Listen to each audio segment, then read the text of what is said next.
W flag's been flying 2 out of the last 3 days in the neighborhood as the Cubs just won 2 of 3 from the Dodgers, and tonight they welcome in the Atlanta Braves. WGN Sports on the U brings you Cubs baseball from beautiful Wrigley Field.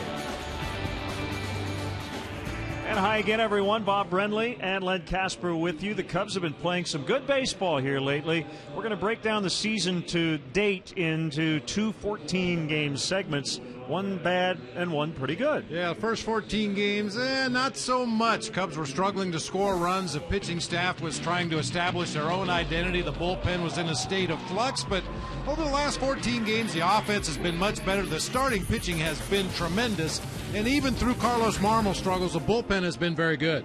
The Braves come in having swept the Colorado Rockies, leading the majors in runs. They're doing it all, and they've had success here the last few years. Yeah, but they've had success here in the past, usually because of their strong pitching staffs. You see what the Braves have done in their last 9 games here at Wrigley. This year, a completely different-looking Braves team. They're 14th in the National League in team ERA, but 2nd in team batting average. Tommy Hanson was the opening day starter for the Braves. He has not beaten the Cubs, even though he does miss a lot of bats, and Jeff Samardzija has been tremendous. Well, against Tommy Hanson, look for the Cubs to try to turn this into a track meet. Over the last 2 years, he's given up 30 stolen bases in 33 attempts. So the Cubs coming off their 2nd series victory of the season over the Dodgers. What a thriller yesterday as Tony Campana tied it up in the 9th, and they would go on to win it in extras. Braves and Cubs coming up.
By Budweiser. Great times are waiting. Grab some buds. Pepsi Max. Visit MLB.com/Pepsi Max for your chance to play ball against some of the greatest baseball legends of all time. The games begin at MLB.com/Pepsi Max. The Illinois Lottery. Do you believe in the power of possibility? The Illinois Lottery. Anything's possible.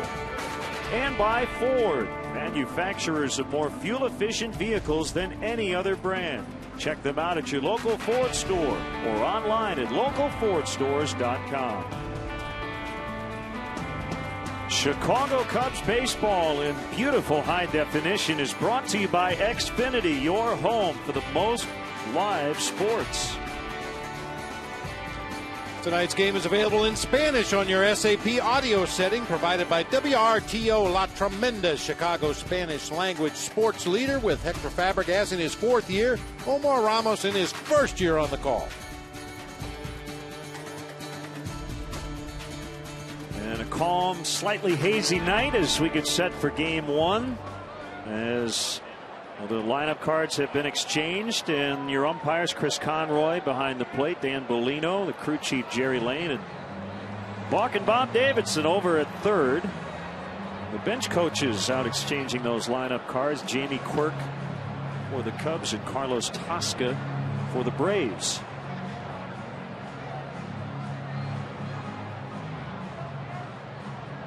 And we want to let our AT&T Uverse viewers in Chicago know that during every Cubs home game this season, if you go to channel 780 or HD channel 1780, you can see a special multi-view presentation that shows you all our different live camera angles here at Wrigley Field. It's pretty cool. So if you want to direct the game along with Skip Ellison, give a look to AT&T Uverse channel 780 or high def channel 1780.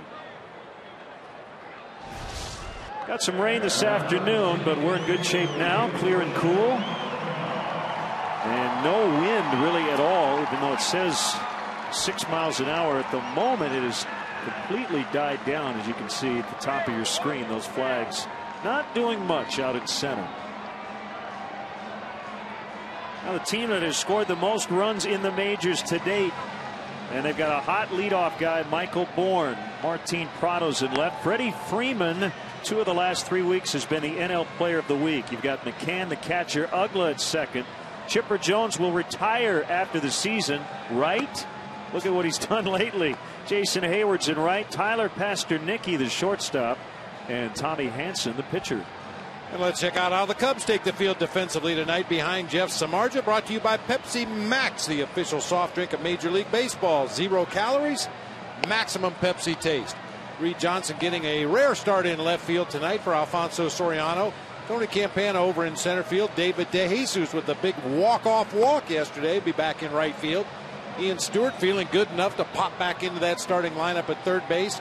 Castro and Barney once again up the middle at short and second. Brian LaHare over at first base. Giovanni Soto behind the plate tonight. Right-hander Jeff Samardzija. Solid numbers for Jeff this season. Coming off another really good outing against the Reds in Cincinnati last time out. 7 2/3, only 1 run, 3 hits, struck out 7 in that ballgame. He has faced the Braves before, but this is the first time as a starter. The Braves collapsed late last year and lost out on a playoff spot on the final day. They finished a game behind the Cardinals in a wild card. They got off to an 0-4 start this year, but they have been red hot since.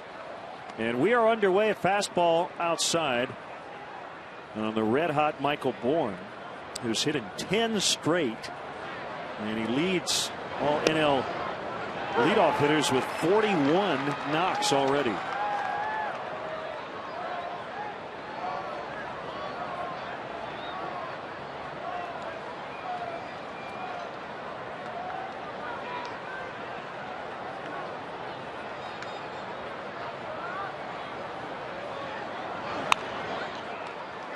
Tap foul on the ground, 1-2.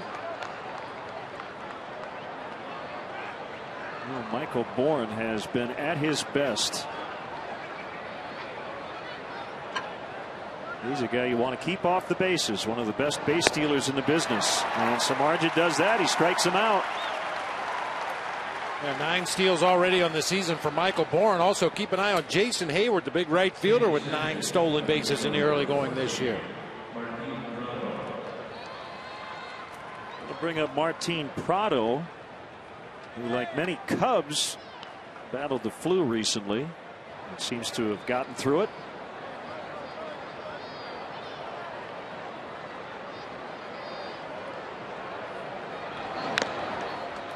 And a foul strike. He's in left tonight.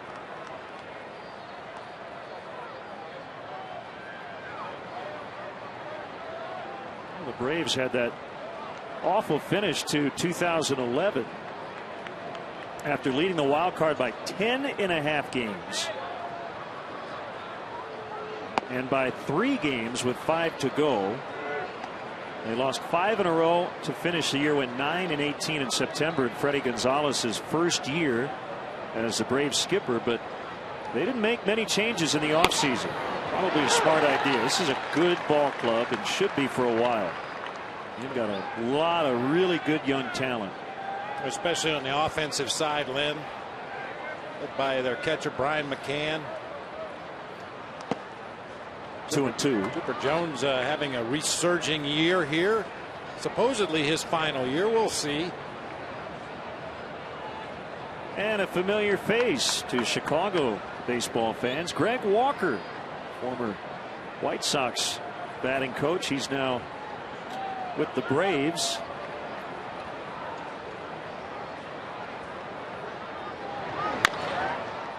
And a bouncer to Darwin Barney. 2 down.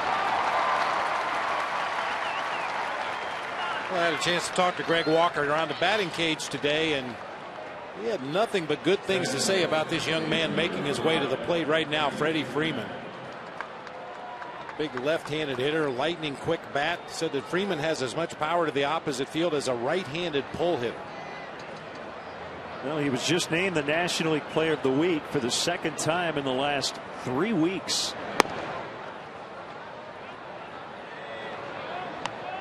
Hit .367 last week, 3 homers, 10 RBIs.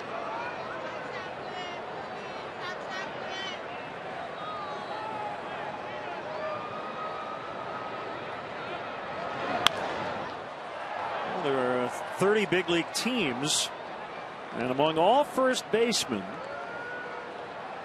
you've got the top 2 guys in baseball in terms of home runs in the ballpark tonight and in the lineup. Ryan LaHare with 7. Freddie Freeman with 6, tied with Paul Konerko.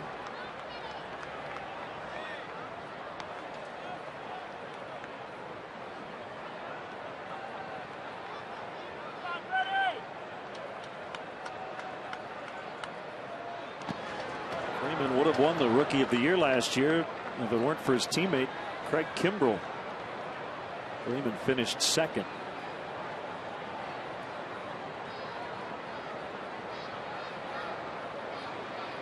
Told you about it over dinner, Len. I always get a kick out of talking to Greg Walker because in his time with the White Sox, it seemed like every time the Cubs and the White Sox hooked up, Greg Walker's name was being bandied about as a guy that needed to go. They got to get rid of that hitting coach over on the south side. But every time we played the White Sox, there was Greg Walker, and by the end of the season, his team would get their numbers back where you expected them to be. He landed on his feet okay. Yeah, I think he's in a pretty good place right now. Said he had to change leagues to keep a job, but I don't believe that.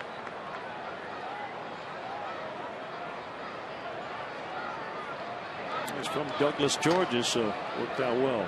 Good battle here. Samardzija trying to put away the hot Freddie Freeman, and he cannot. That's ball 4.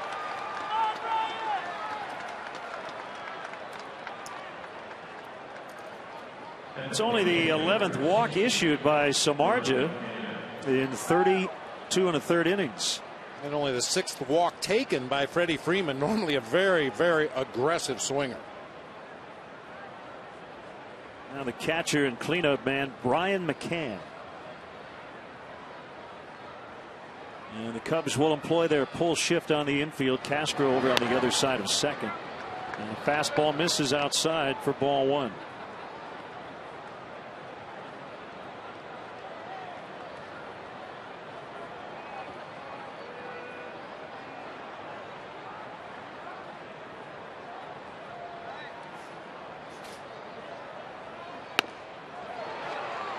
Time to take a look at our Xfinity catcher profile. Protecting home for the Braves tonight, Brian McCann, 6 consecutive All-Star games. Tied for first among Major League catchers with 23 home runs last season. Won the Silver Slugger Award 5 consecutive times. He's had the most home runs at the position since '06. Most extra base hits. It just goes on and on. MVP of the All-Star game back in 2010. He's one of the best in the game, especially when he's in that left-handed batter's box. Xfinity home offers state-of-the-art features that help you stay connected to your home and family anytime, anywhere. Once he got his vision issues worked out, he had a lot of problems with his contact lenses and tried to wear glasses. As you can imagine, playing 81 games a year in the heat and humidity in Atlanta, that was not a very attractive proposition, but seems like he's seeing the ball pretty good since then. 2 strikeouts for Samardzija in the opening inning. Here come the Cubs on offense.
Zero calories, maximum Pepsi taste.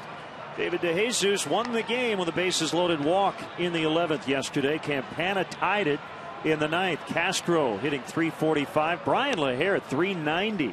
You got Stewart, Johnson, Barney, Soto, and the pitcher Jeff Samardzija. Quick look at the Braves defensively tonight. Martin Prado in left field, Michael Bourne in center, Jason Hayward over in right field. Boy, how many times have we said starting at third base for the Braves? Chipper Jones, Tyler Pasternicki, the rookie at shortstop, Dan Uggla at second base, Freddie Freeman over at first, Brian McCann behind the plate tonight for right-hander Tommy Hanson. 6'6" right-hander, 25 years old.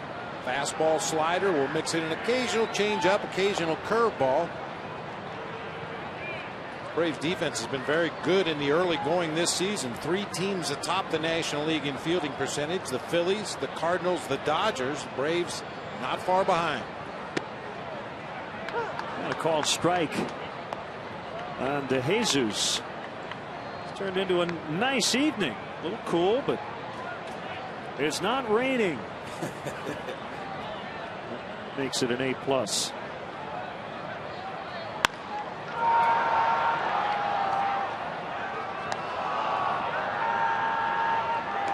To DeJesus for chatting with us after winning the game with that bases loaded walk in the 11th. Jamie Wright yesterday.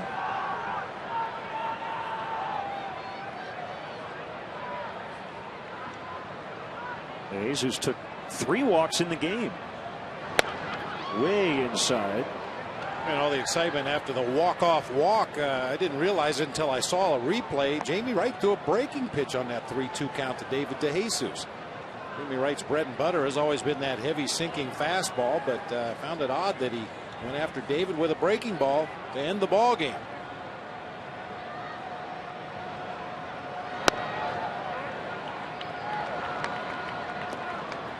Hanson has a unique delivery. Seems like that ball is in his hand, and he really extends that arm behind himself for quite a while before he delivers the baseball.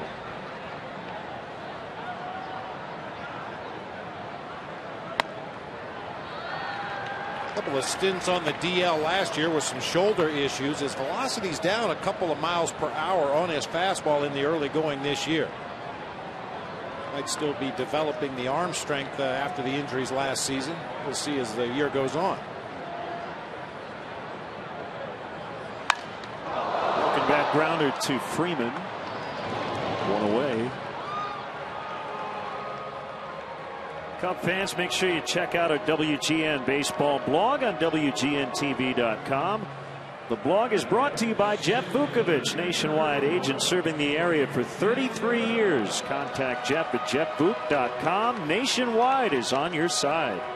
I have a post about our Stats Sunday feature yesterday. A little follow-up to that. There's a link to our new podcast, game notes from Stats, and much more. WGNTV.com. Tony Campana took a step forward, and that right foot was almost out of the batter's box as he took ball one.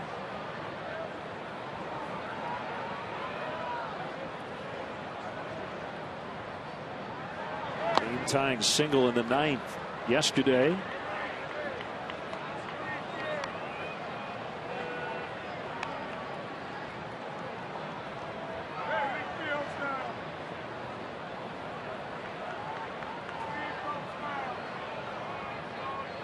There's a 2-0.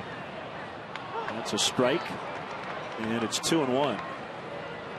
Hanson's last outing did not go well, but it really didn't go well for any pitcher in that game. It couldn't get out of the fourth inning against the Phillies. On 95 pitches, he got a no decision. The Braves would win it 15-13 and 11. Late field goal proved to be the difference. We'll talk about drastic shifts. The Braves with their outfielder shaded way around to left field for Tony Campana. Prado playing extremely shallow and over toward the line in left field. Michael Bourne must be real good friends with Martin Prado. He keeps getting closer and closer to the left fielder. Look at that huge gap in straightaway center field and right center field.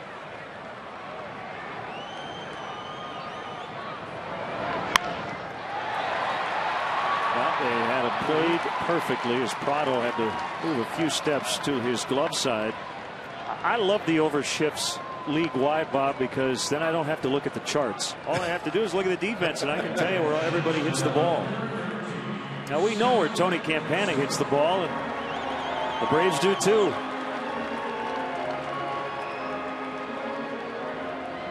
I think it's a fascinating fundamental change in the way teams are playing defense here over the last couple of years. There are only a handful of teams who don't shift.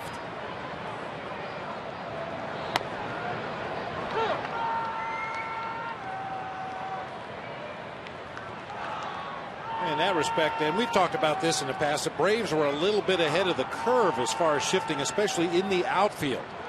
Now they could do that because they had such a string of great pitching staffs down there in Atlanta that could hit their spots and force the opposing batters to hit the ball into the teeth of the defense. But the Braves overshifted their outfield way before it was fashionable.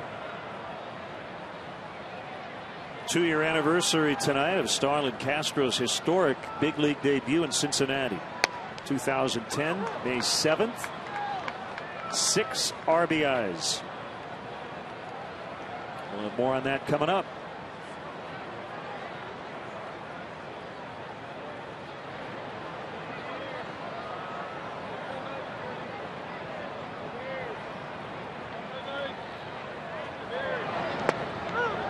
Called strike 3 to end the inning. The Cubs go down 1-2-3, nothing after 1.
WGNTV.com right now and click on the WGN Sports Game Zone banner to connect to all the up-to-the-minute stats and information while you're watching at home.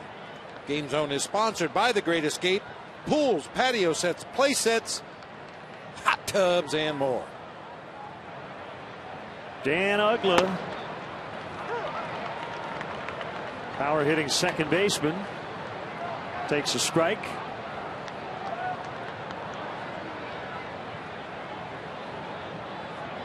Two-time All-Star.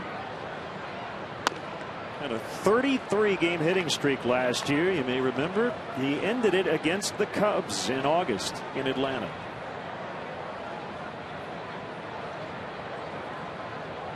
Darwin Barney made a great catch, shallow right to Rob Ugla. He's going to have a tough time making that catch here tonight because he's playing shortstop right now. One of two shortstops. Called strike three. Like a slider to get him.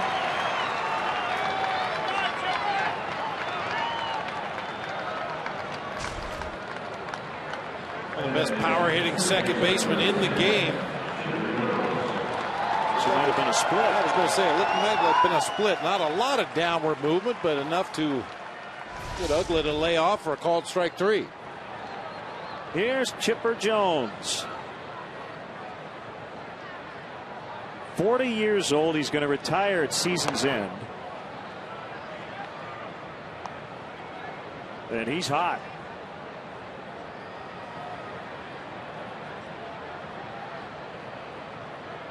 All kinds of good stuff when it comes to Chipper Jones. This is his 19th year in the big leagues.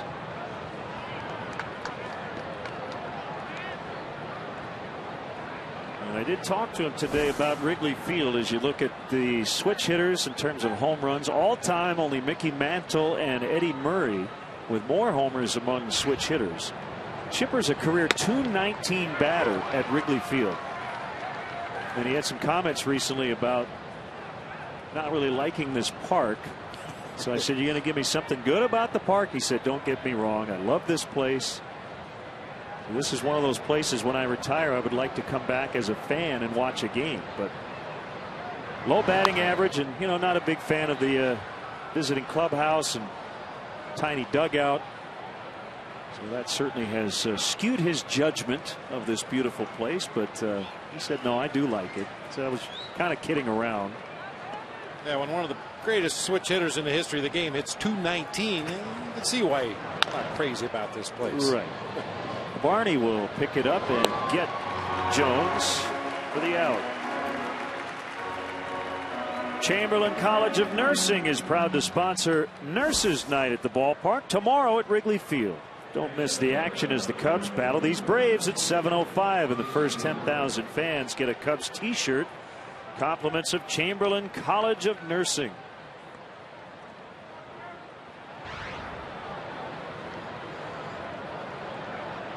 Now the right fielder, Jason Hayward. Excellent rookie year. And then he struggled big time last year.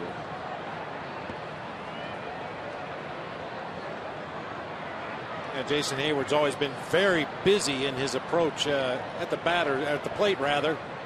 It calmed him down somewhat this year, but you can see a lot of movement with his hands, the up and down with the legs, trying to get him to settle in just a little bit more, maybe keep his head a little more still, get a better look at the pitches.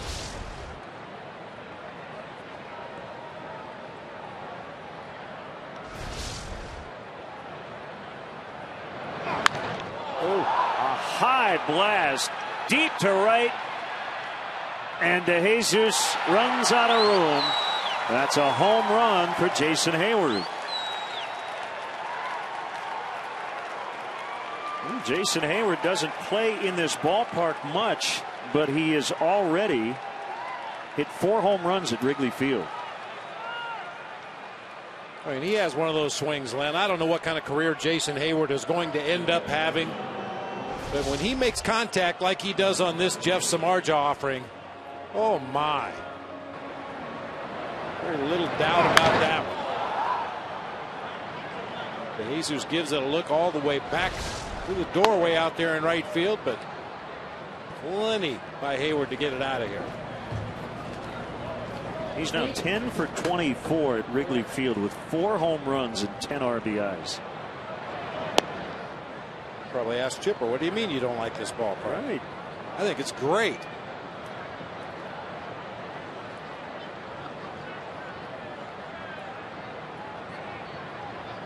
With some swings, you know, you think of Prince Fielder when he makes contact and hits those high arcing home runs.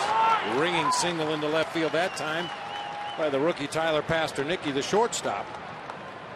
Jason Hayward's one of those guys too. When he makes contact out in front of home plate and gets full extension, there's very little doubt where the ball's going to end up. Only the second home run allowed by Samardzija this season. And here comes the pitcher Hansen, as opposed to the band Hansen. Bob.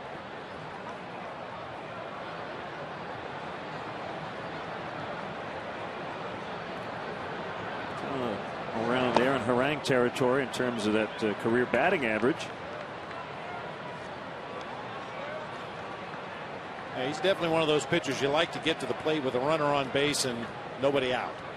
So you can use him to put down a sac bunt. He's done that twice this year, but 2 outs in the inning, he's going to try to make contact.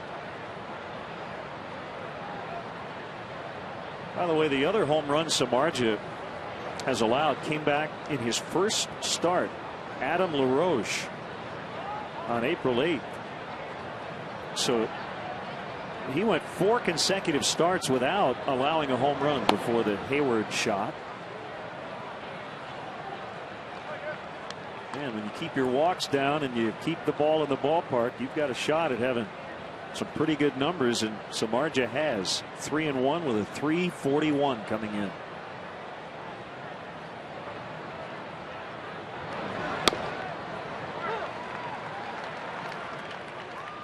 Yeah, we'd love to hear from you as always. You can email us at LennonBob@Tribune.com.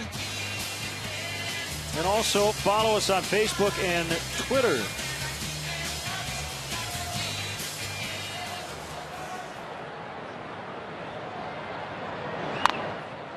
Fouled right at the plate. Got some notes wanting us to wish Spencer Patterson from Valparaiso, Indiana, big 24th happy birthday wish. So happy birthday, Spencer. We like to call him Spence.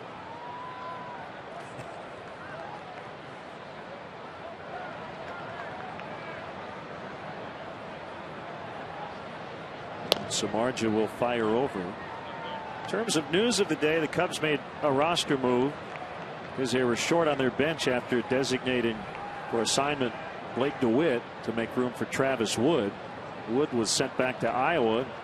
Infielder Adrian Cardenas recalled, and if he gets into action tonight, it would be his big league debut. Hayward with a homer, and it's 1-0 Braves early.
Time, here we go.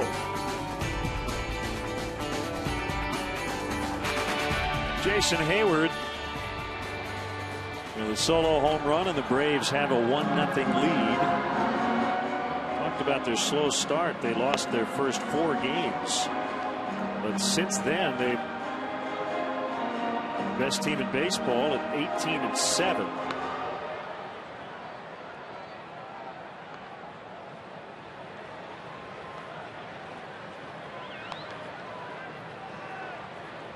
It's so odd to see a Braves team that is not led by their pitching staff. Mentioned in the open of the show, 14th in the National League in team ERA, but they lead the world in runs scored and second in the National League in batting average going into play tonight. Well, the note I like, their starters ERA led the major leagues every year from 1992 to 2002. Pretty good. That's pretty consistent. Every year, yeah. Brian LaHair to deep center. Bourne tracking, looking back, and making the catch on the warning track. He gave it a ride. Bourne, a fantastic outfielder, 2-time Gold Glover. And if there's enough room for him, he will catch it. You know, we talked a lot about Ryan Ludwig being the best visiting right fielder we've seen at Wrigley Field. I'm not so sure Michael Bourne isn't the best visiting center fielder we've seen. He's made a lot of tremendous plays just like that one, going straight back to the ivy, as far away from home plate as you can get here at Wrigley Field, and appears to have no fear of those bricks.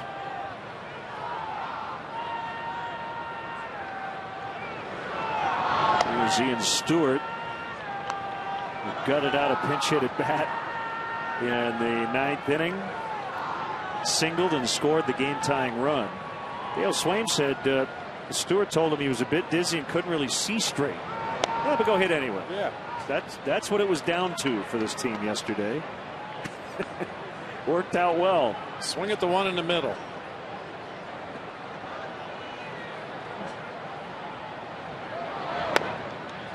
Reed Johnson in the lineup tonight. He battled his way through. And there's the newest Cub, his first time ever in Chicago, Adrian Cardenas, who had a really good spring. He's taking in the sights here at Wrigley Field for the first time.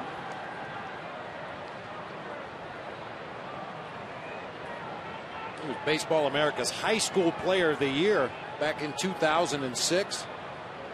Made his way through the Phillies organization before going to Oakland in the Joe Blanton trade, and has been one of the best prospects in the organization every year.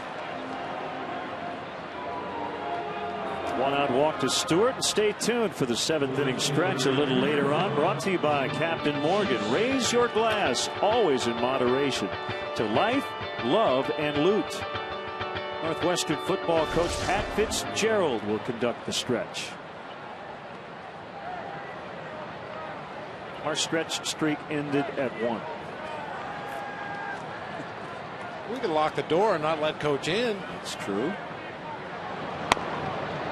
And strike on Reed Johnson, who told me that whatever the bug is going through the Cubs clubhouse, it's about a 3-day ordeal. Kind of thing where you end up in your bed with a sweatshirt on, socks and long pants, and you're shivering. Matt Garza told me the other night, Bobby slept and sweated through 8 shirts a couple of nights ago. That doesn't sound like fun to me. No. The Martian death flu.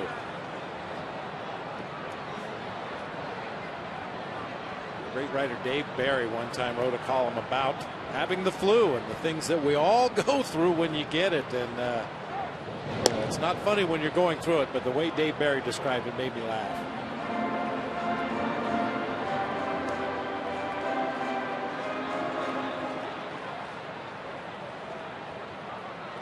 Two strikes on Reed Johnson with Barney on deck. Stewart walked. Hanson working from the stretch for the first time. Ooh, he just hit out. Johnson, who is adept at getting hit by pitches, he was able to turn away, and a little smile for Brian McCann as he'll head down to first. That was on an 0-2 offering.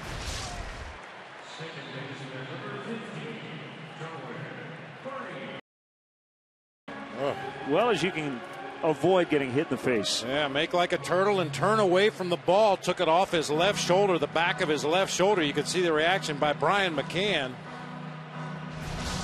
And as you said, a little smile by Reed as he got up out of that right hand in his batter's box and headed down to first base.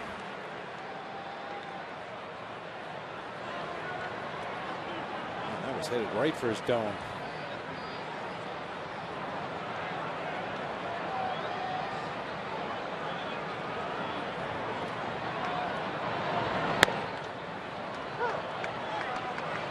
Breaking ball strike to Darwin Barney.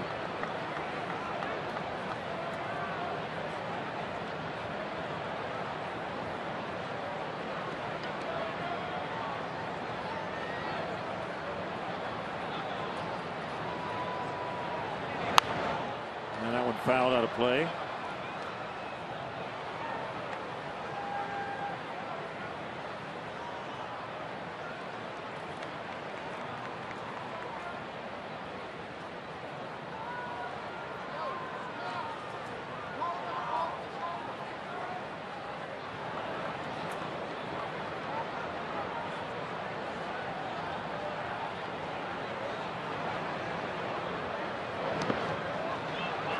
Blocked by McCann. We're going to talk about extra base power. Darwin Barney has 2 doubles this year that were basically singles that he made into 2 base hits, not because of the power, but because of his hustle and his speed and his smarts. One of them was yesterday.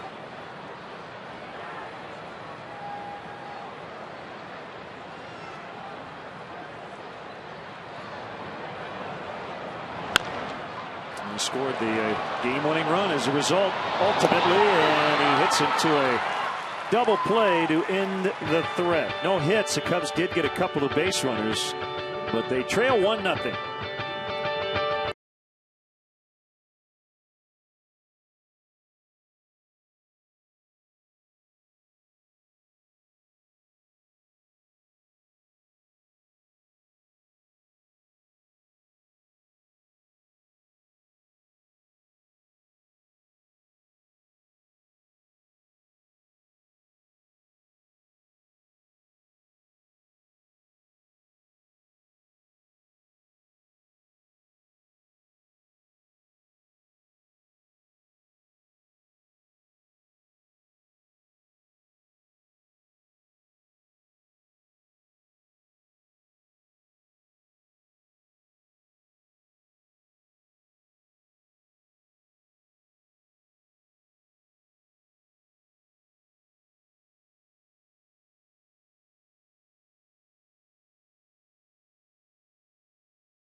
We go to the 3rd inning, and it is our pleasure to have with us Baseball Hall of Fame President Jeff Idelson with us. And Jeff, thanks for coming to Wrigley Field. And I know Cub fans are thrilled about Ron Santo being inducted into the Hall of Fame coming up in late July. Well, it's long overdue, as we all know, and for his family and his fans, it's going to be a great ceremony in July. It'll be a foul ball. Barry Larkin will join Ron Santo in the hall. Barry was just in Cooperstown this weekend. He had a great story about when he broke in and Buddy Bell was with him in Dodger Stadium, and he said, "I want you to lay on the ground, and I want you to look at the grass, and I want you to feel the grass." And he goes, "Now I want you to lie on your back and just look up and absorb it." That's great advice. You know, never forget where you are. Smell the flowers. And strike on Bourne.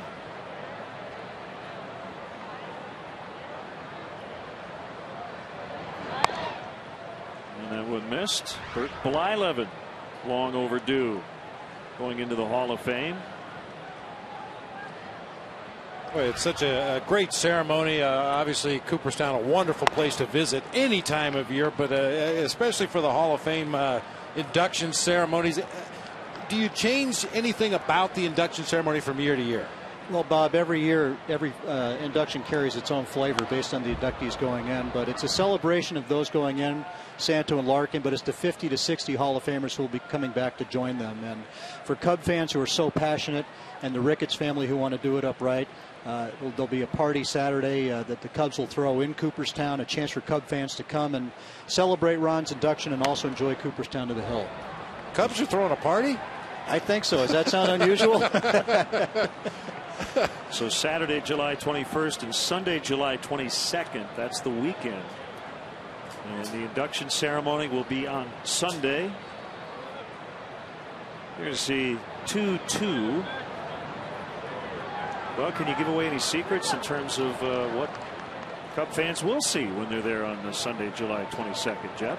Well, you know, it's the whole town, as Bob says, comes to life, and the museum itself is a walking history lesson with the great history that the Cubs have, going all the way back to artifacts from Hack Wilson, you know, up through Ernie Banks from his 500th home run, to Greg Maddux getting his 300th win, to Sterling Castro. It's a chance to connect the generations in the museum of all the Cubs artifacts. And then the induction ceremony Sunday is held outdoors in a Field of Dreams-like setting in the hills, and it's free of charge. It's open, so there's enough room for everybody. And with you know, the Cubs wearing blue and the Reds wearing red in an election year, it couldn't be more fitting, I guess. 3-2 on the ground to Castro. He's got to hurry as he backs up, and he's not going to get it. After Bourne beat it out, it's an infield single.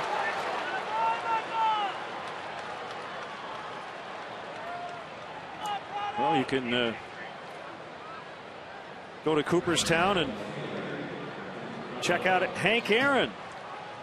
Yeah, Hank Aaron has recently donated everything he has to the Baseball Hall of Fame. Wow. So, you know, in terms of, we opened up a records room called One for the Books last year, and you had to pick one record holder that could speak for everybody. And you can't go wrong with Hank Aaron. He certainly did a lot. He still has the record, for, I believe, for extra base hits and RBIs and total bases.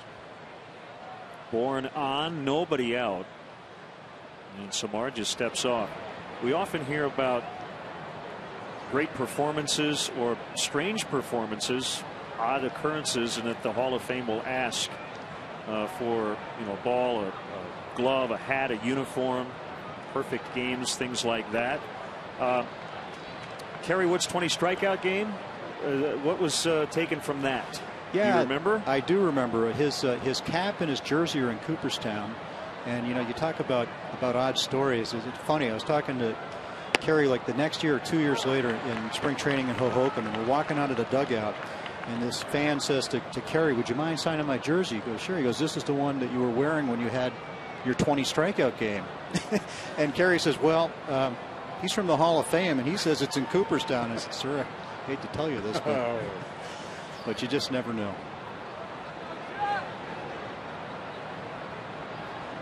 Little swatch on Michael Bourne over at first. Okay, so Chris Davis and Darnell McDonald yesterday. Did that pique your interest? And what is the process when you do want to request something, Jeff? Yeah, well, that's a good question. And every artifact we have has been donated.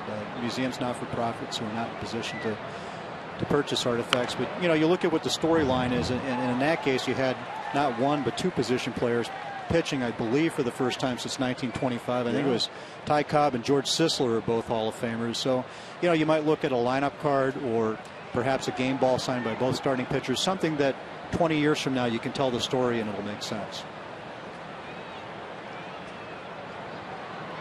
0-2 on Martin Prado. And he asked for time. And it's funny because some guys, they slide below the radar because they're so consistently good. Guys like Barry Larkin and Chipper Jones, who I was talking to earlier. We have one item from Chipper Jones in the Hall of Fame, and you think, this guy is probably a good shot at making the Hall of Fame, and you wonder why there's not more. And I was saying to him, when you're consistently good year in and year out, you just you slide below the artifact request list. So we talked to him about getting some things this year. Let's take a look inside the Hall. Hall of Fame plaque gallery. 297 Hall of Famers overall, of which 207 are players. The other 90 are managers, umpires, executives, and Negro Leagues greats. People don't realize how hard it is to get in, and of course, it's exemplified by how long it took Ron Santo. But 18,000, just about 18,000 men have worn a Major League uniform. 1% make it into the Hall of Fame. That's how hard it is to get there. So for guys like Larkin and Ron Santo, when they weren't making it in, it didn't mean they were inferior athletes. It maybe meant they're in the top 2 or 3%. Santo's the 12th third baseman to make it to Cooperstown. Not very many. Yeah, that position, as you say, haven't been that many to get in.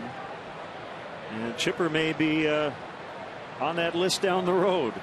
He may be. He'd be eligible 5 years after he retired, so you're looking at 2019, I believe. Pretty good likelihood in 2 years, two pitchers that were on his team will probably go in. Schematics and Glavine. Righty and lefty. Well, we were there in, I believe, 2008 for what would have been the last Major League Hall of Fame game. Unfortunately, it was rained out. I know. You and the Padres. What has taken place of that annual game, Jeff? And people go to Cooperstown. They're going to get 1 and 2. Better play. 2 outs here in the inning. Well, for people who have been to Cooperstown, they know it's a town that's steeped in nostalgia. And for those that haven't been there, it's a step back into your childhood. And we replaced the Hall of Fame game with a Legends game. So Father's Day weekend, which is all about connecting generations, which baseball is, we now have a Legends game. We have 6 Hall of Famers coming in. They'll be joined by 20 other slightly younger retired major leaguers who will probably play most of the game. But guys like Ozzie Smith and Phil Niekro, both they'll captain the 2 teams. Bert Blyleven is coming, who can still pitch, as can Niekro. Carlton Fisk, Tony Perez. So pretty good group of guys. Eddie Murray. That's my 6th guy, Eddie Murray. So I'm a Cub fan. I'm watching tonight, and I'm coming to Cooperstown. Give them a couple of bits of information or advice before they make the trip. Well, Cooperstown is small. It's only 1,800 people, so plan accordingly. You want to fly into Albany or Syracuse, visit our website, baseballhall.org. Call us at 888 Hall of Fame and come to Cooperstown. Jeff, thanks for the time. We really appreciate it. Thank you. Have a great summer. See you in Coop. Thanks, Bob. Thanks, Jeff.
Sponsored by Wintrust Community Banks.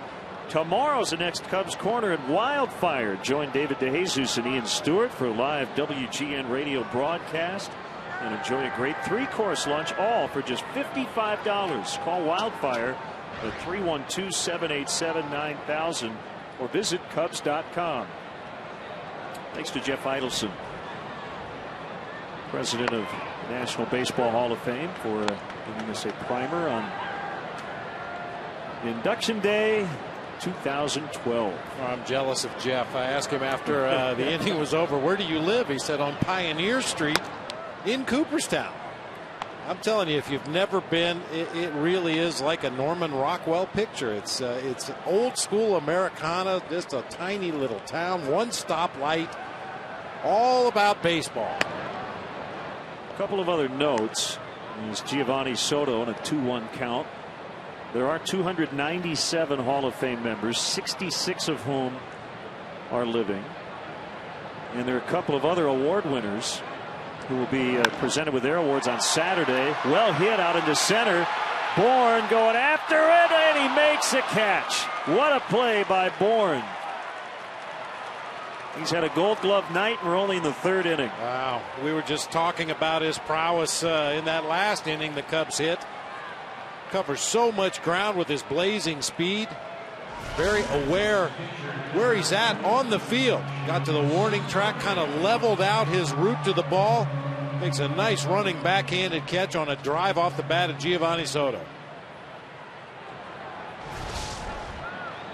Now Samardzija, who actually pinch hit yesterday and was hit on his pitching arm.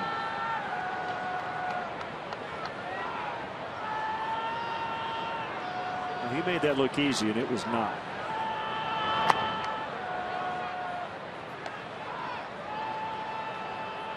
Tim McCarver will receive the 2012 Ford C. Frick Award for Excellence in Baseball Broadcasting. And Bob Elliott, longtime writer, columnist, and ambassador for baseball in Canada. Did you get to know Bob at all? Oh, I know Bob very well. Great guy. Yeah, he wins the J.G. Taylor Spink Award. It's a pretty full weekend. Cubs will be in St. Louis that weekend. 3-1 on the pitcher, Samardzija. And Dan Roan will be there covering the entire weekend for WGN. Well, we talked about Bourne's speed and the ground that he covers. Look where he starts. He was a few steps over into the gap in right center, ends up running back to the 368 mark to make that play. He ran a long way to get to that ball, and it wasn't hit that high in the air. Funny thing is, Bob, as far as he had to go, I thought from the minute Gio hit it, he was going to catch it. He just looked like he knew where to get to the spot and made the play as Jones will throw out Samardzija, 2 down.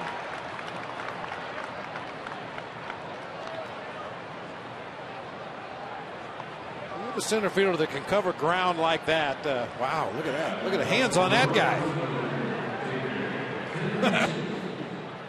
I was just going to say, if you have a center fielder that can cover that kind of ground, it gives you the luxury of having corner outfielders that maybe aren't quite as agile. Maybe they don't cover quite as much ground, because you know Michael Bourne can pretty much cover the entire area between the 2 corner outfielders.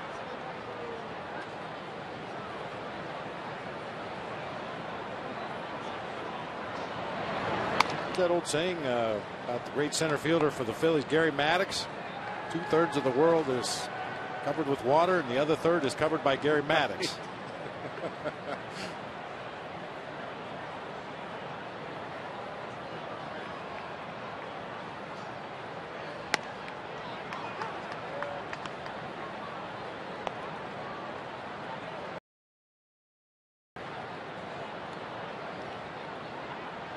One one to DeJesus. Campana will have a chance here in this 3rd inning.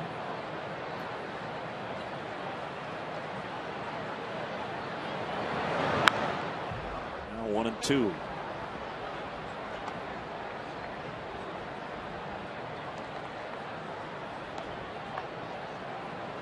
The sky is like a lilac. The haze. And you see the flags moving on top of Wrigley Field here. A little bit of breeze starting to kick up, and we can feel it here in the booth. Which means it's coming in off the lake. It's missed on a slow breaker.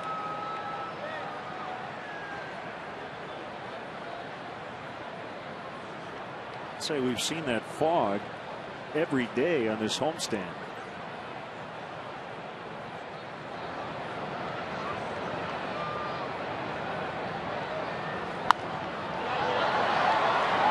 Popped up, McCann just will not have room.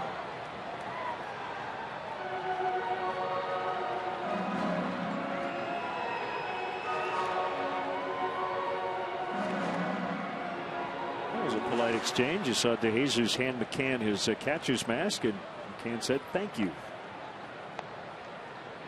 And then David said, "You're welcome."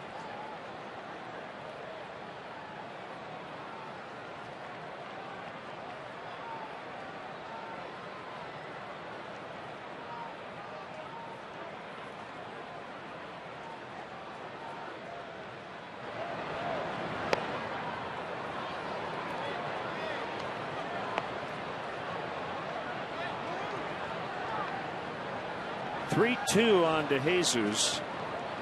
Cubs trail 1-0 on Jason Hayward's second inning home run. Hansen started on opening day for the first time in his career.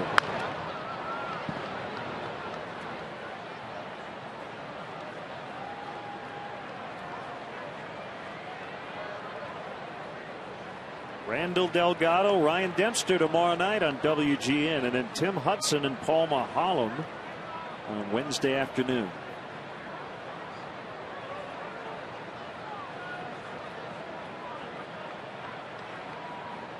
The Budweiser patio is busy tonight. Another foul by DeJesus. It was pointed out to Ryan Dempster, Chris Davis of the Baltimore Orioles has more wins. What do you have to do to get a victory in this league? A 0.95 ERA through 4 starts and no wins. Joking with Ryan on that last road trip. He needs to work on his hitting a little bit. Drive in some more runs. Maybe hit a home run. I don't know what more he can do on the mound than what he's done up to this point. He has been fantastic. 9-pitch battle here between Hansen and DeJesus. Speaking of Ryan Dempster, his third annual casino night will be Wednesday night, and there are still tickets available. DempsterFoundation.org. Should be a wonderful night at the Palmer House. Ball 4.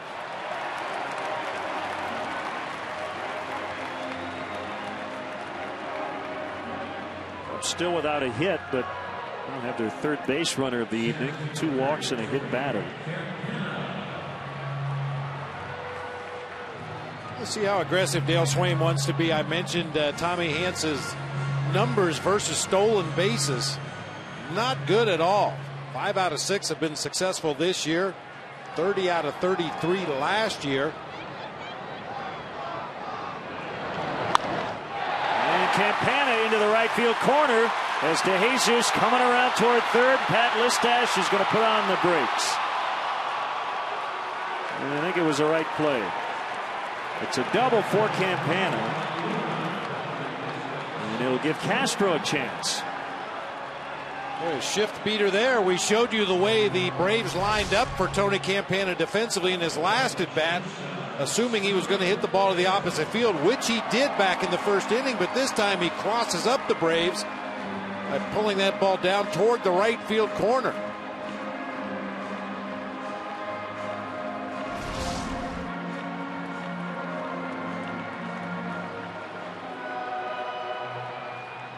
I think as a hitter, you have to be aware of that shift defensively, how they're playing you and how the pitcher's likely to pitch you.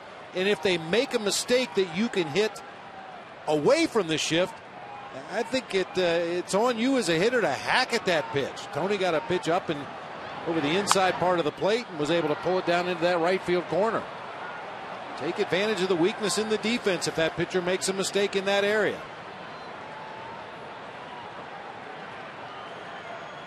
Dale Swain was asked about Castro and the 2-year anniversary of his big major league debut, and he said he's always hit, he's going to always hit. He said, but there is a learning curve in terms of situational hitting. Pitchers will treat you a little differently in spots like this as he flies out to Hayward. Cubs lead 2 and trail 1-0 after 3.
Brian McCann starting the Braves 4th. How about this kind of strange note? Starlin Castro, as you see what Michael Bourne has done, he's kept the Cubs off the board with a couple of nice defensive plays.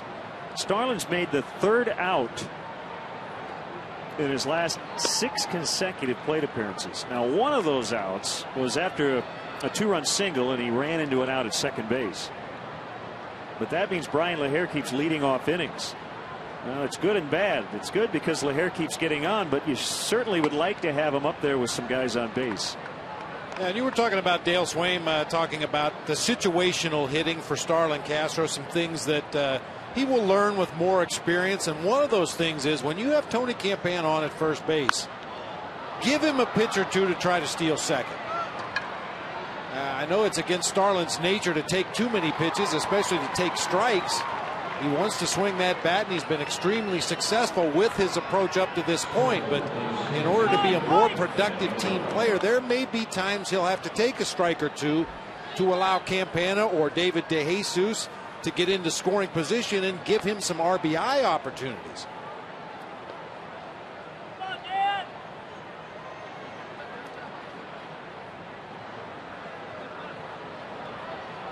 Ugla caught looking on strikes his first time up.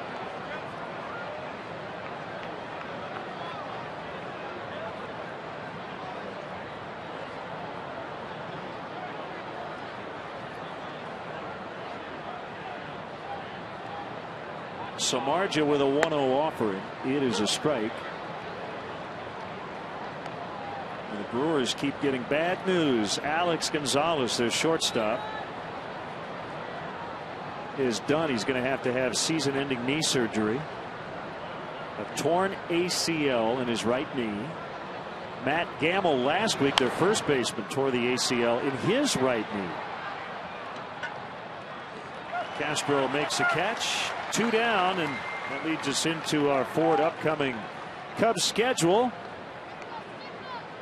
Cubs playing a couple of franchises located in Milwaukee. The former Milwaukee Braves back here tomorrow night, Wednesday afternoon, and then the Cubs hit Brewtown on Friday here on WGN.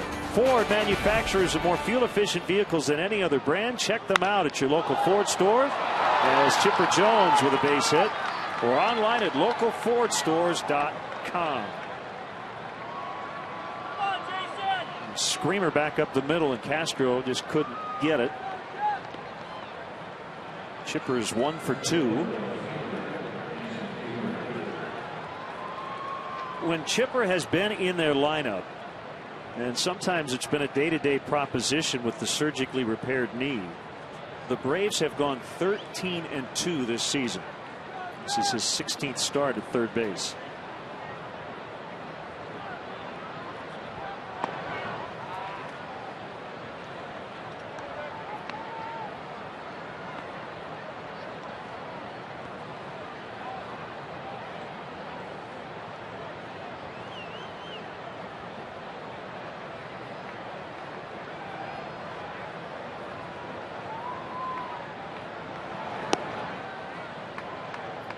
(2-0) on Hayward.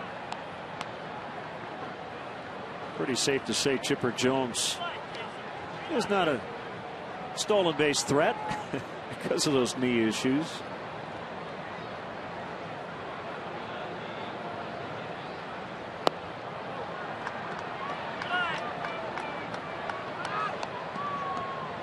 You know, Len, there was a time opposing managers always tried to turn Chipper around to the right side of the plate. Everybody felt he had less power and hit for a lower average from that side, and I think the numbers would bear that out. But 3 of the last 4 years, he's been a better hitter right-handed. Barney will throw to first. That was a 3-0 pitch. A rollover grounder to second. And the inning is over.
Today we want to recognize Rogers Auto Group for their support of McGuane Bridgeport Baseball League. Rogers Auto Group and your Chicagoland and Northwest Indiana Chevy dealers are supporting leagues and young ball players in their communities through the Chevy Youth Baseball Program. From the big leagues to the youth leagues, Chevy is truly the official vehicle of baseball.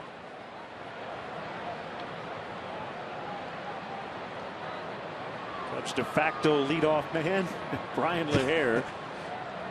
Line to the warning track, and his first at bat, he crushes this one to right to tie the game. gone. Oh, man, that left in a big-time hurry. And LaHare with his 8th home run.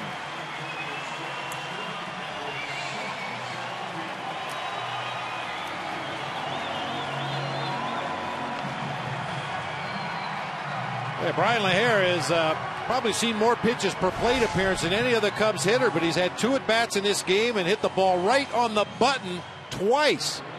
Deep fly ball to center in his first at-bat, and no doubt about this line drive home run to the bleachers in right.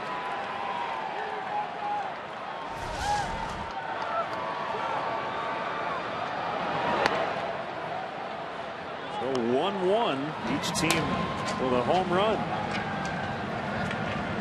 LaHare has now reached base in 25 consecutive games.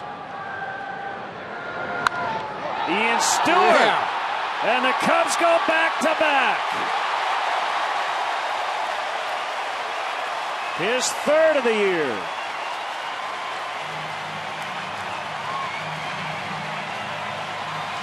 I think he's feeling a little better.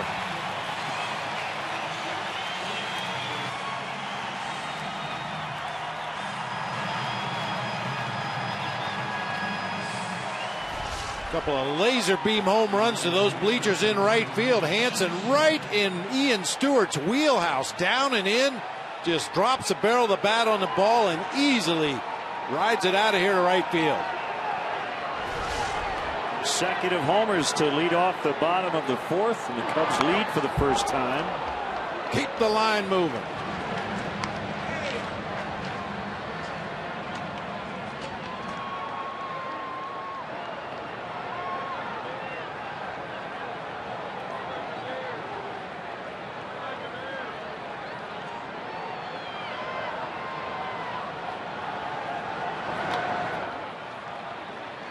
Johnson held 1-1.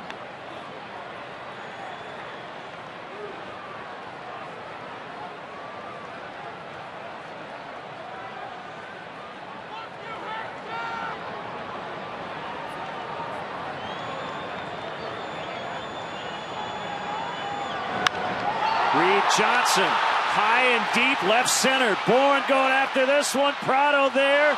Prado makes the catch.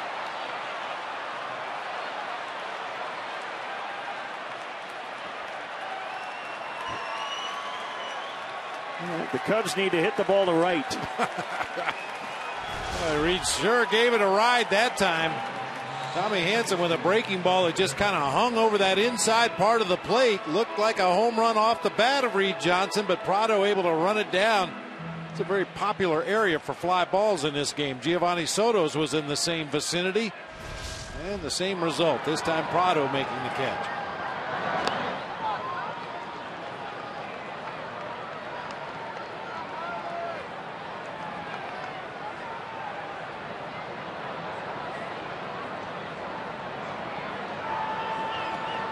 One-0 to Barney.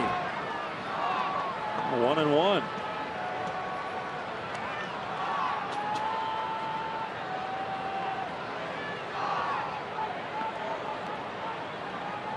The Cubs haven't been fooled very much by Tommy Hansen. He's been bailed out by excellent outfield play. And the ball has stayed in the yard.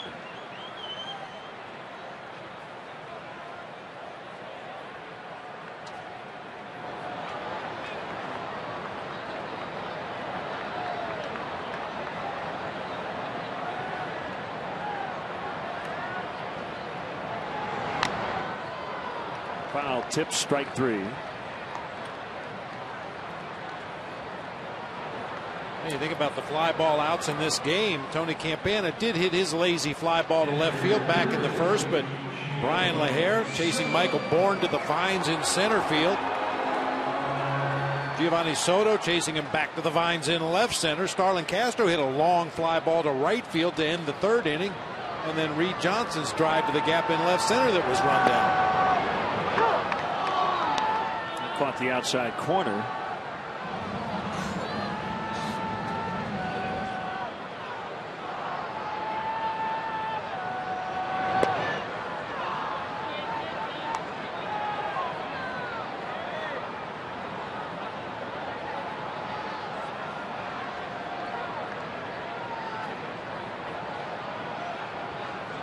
Here comes a 1-1 to Soto. Hit hard and through for a base hit.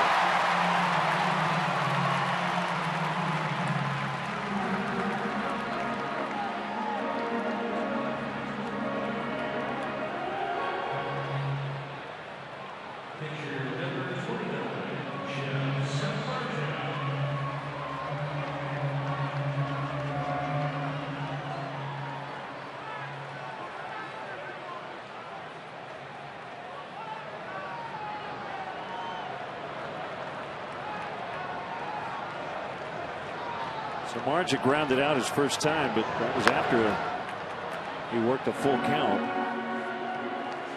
Want to see a Cubs game from the front row at Wrigley Field? Visit Cubs.com and click on the CBOE front row seats auction to bid on tickets in the front row, behind home plate, and along the first base line. Front row seats will be auctioned off to every game all season long. Go to Cubs.com and check out the CBOE front row seats auction today. Pasternicki will get the out at second. LaHare and Stewart go back-to-back to start the inning, and the Cubs now lead for the first time.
The Curious Bank, member FDIC.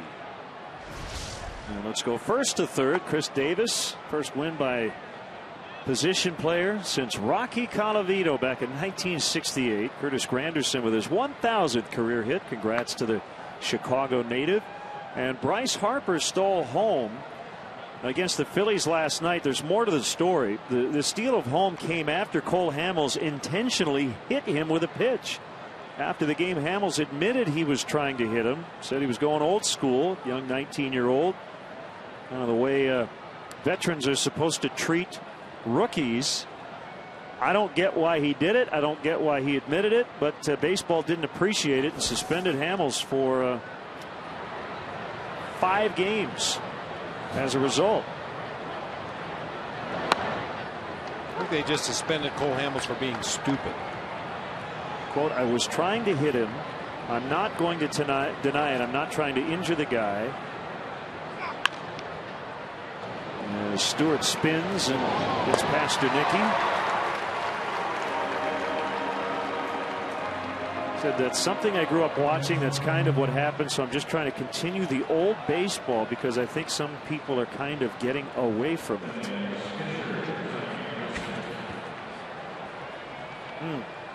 Well, you know, I guess the way I come down on this, Len, is if that's the way you feel, that's fine. But don't say it. Don't say it.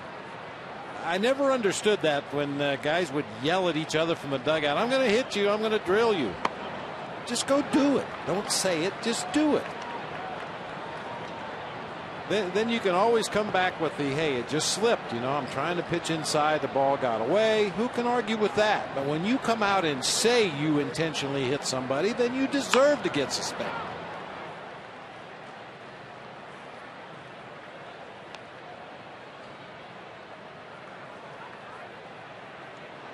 I guess where I go is I think you need a better reason to hit somebody than just because he's a 19-year-old rookie. As Hansen swings and misses. I don't think it could be dangerous. You're just throwing at a guy just because. 5 Ks for Samardzija. You see the batting average jump after you get past the 75 pitch mark in the ball game. And we're sneaking up on that 75 pitch mark. Okay, one thing though, I have been impressed with Jeff Samardzija, and I had some doubts moving from the bullpen into the rotation. Would he be able to maintain his velocity and his movement deep into a ball game? And I think we've seen so far this year that yes, he can. He has been strong late in his starts this year, even though those numbers would indicate that he's given up more base hits later in his starts.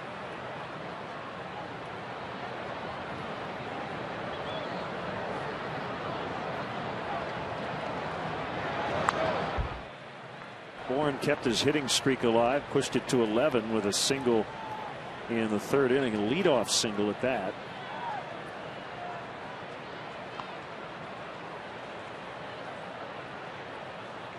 By the way, the Nationals got bad news. Jason Worth is going to miss more than 6 weeks. He broke his left wrist again and had to have surgery on it today, trying to make a sliding catch last night.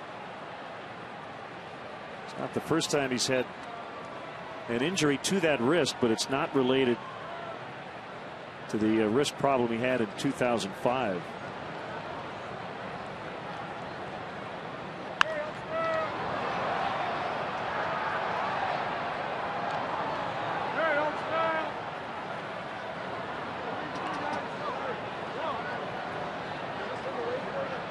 Has picked up just a little bit, going right to left, and a full count 3-2 with Prado on deck.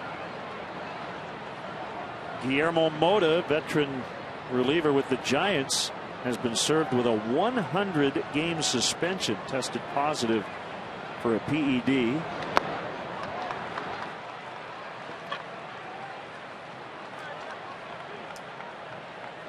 Follow the Cubs with the MLB.com At-Bat 12 app for your iPhone, iPad, Android, and Windows Mobile. Get live audio, pitch tracking, video highlights, and more.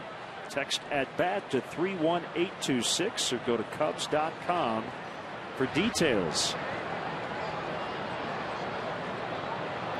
Only got a 50-game suspension in 2006.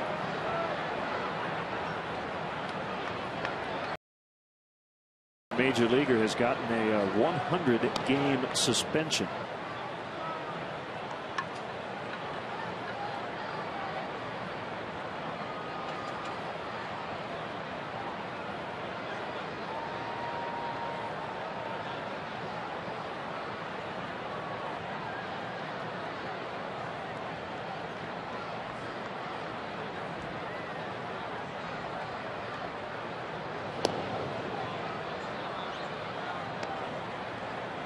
With 2 outs, you have to believe Michael Bourne is going to try to steal second base as quickly as he can during Martin Prado's at bat. Martin Prado, rather.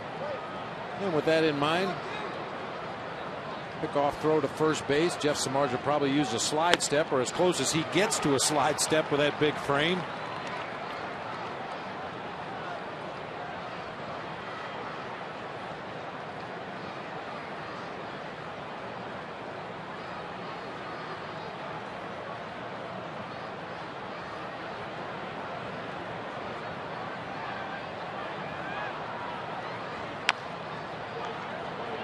Oh, 2 on Prado, who was an all-star 2 years ago. Well, that is Absolutely perfect. When you have a base stealer on at first base with 2 outs and he figures to be running, one of the best defenses you can have against it is jump ahead of the hitter at the plate, giving you the possibility of pitching out if you think Bourne is going to run. If you fall behind the hitter, well, now it becomes a little bit easier for Michael Bourne to pick a pitch and try to steal the base at second. But when you jump ahead 0-2, you could pitch out a couple of times here if you felt he was going.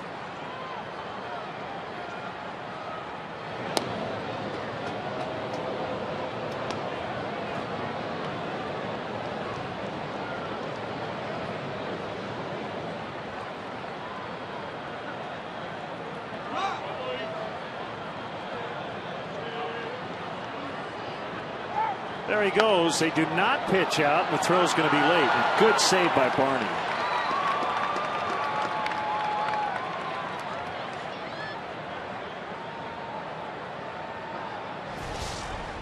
Picked a good pitch to run on. A cutter or slider that stayed up and into the right-handed batter, and Gio, in his haste to get that ball to second base, spiked it in the infield grass, and Darwin Barney did make a really nice play coming across there, changing his direction, keeping that ball out of center field.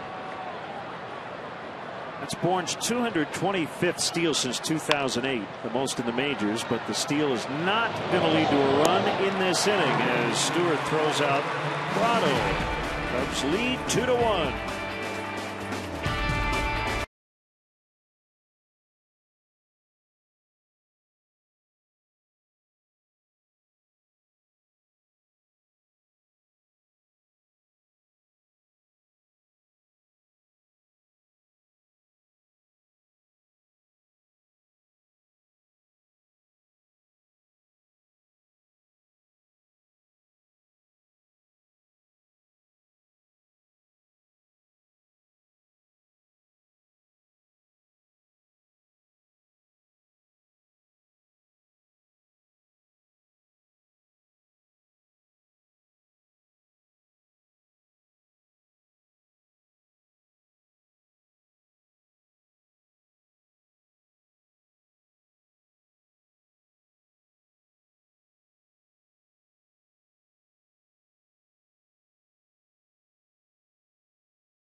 Curious Bank, member FDIC. Jeff Samardzija has given up just 1 run. Jason Hayward's solo homer in the second. There is a 2-1 lead into the bottom of the 5th.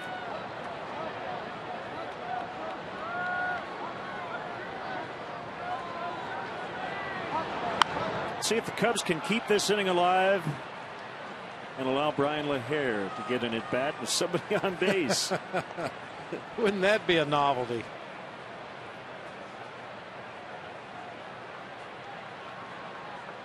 He has crushed the ball twice here tonight, once for a home run.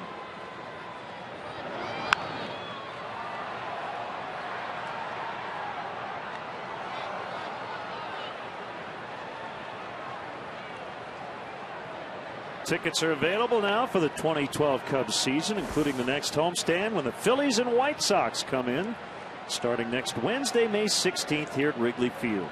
Go to Cubs.com, call 1-800-THE-CUBS, or visit the Wrigley Field box office for tickets. Bob, nobody can take away Phil Humber's perfect game But if you offered him no perfect game and a little bit better performance his last 3 times out, I'd be curious what he'd take, because he got knocked around again today in Cleveland. De Jesus on the ground. Pastor Nicky fires and gets him. Cleveland won game 1 of a doubleheader. He gave up 8 runs in 2 1/3 innings. Since the perfect game, Umber 3 starts, 13 1/3 innings, 20 earned runs. What happened? I don't know. That's hard to figure. I mean, in the perfect game, what happened was he was in that zone. He was. We talked about it the other day. Great athletes occasionally will put it all together physically, mentally, spiritually. Everything will come together just right. And certainly that's what happened that day in Seattle. No question about it. But that's a considerable drop off from perfection to what he's seen his last 3 times out. Indians won that one 8-6 and lead the nightcap 2-1 in the 8th. I think it's raining right now in Cleveland. Shocker.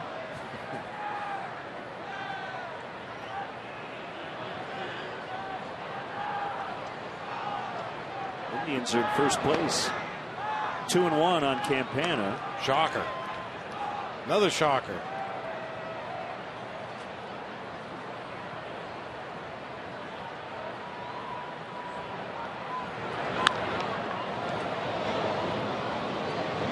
Two down.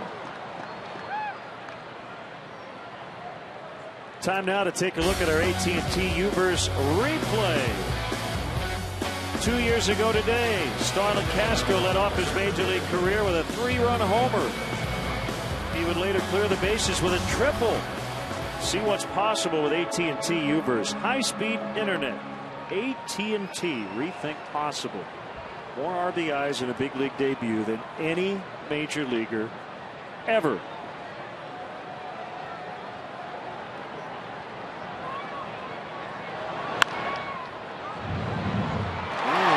Get under the glove of Pastor Nicky, and Castro is on, and LaHair will bat for the runner on base. It's a single.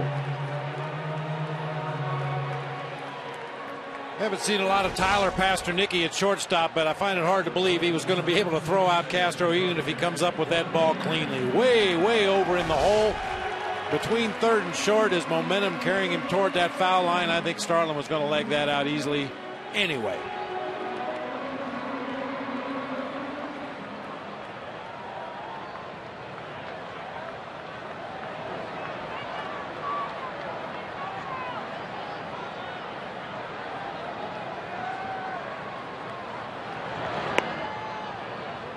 Curveball missed. 1-0 on LaHair. Tell you what, he was creeping up on Matt Kemp. We got a pinch hit at bat yesterday, but was out of the Dodger lineup in terms of OPS. Kemp at 1286, LaHair 1257. The top of the major league leaderboard going into action tonight.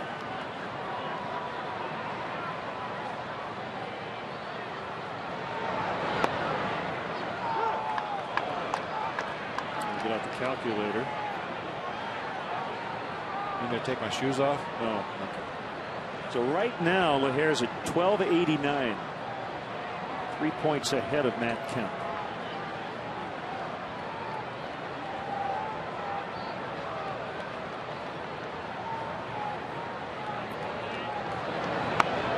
It's a strike, 1-2. Let's go back 2 years, and Starlin Castro among the major league leaders in base hits, surrounded by veterans. That's pretty exclusive company right there.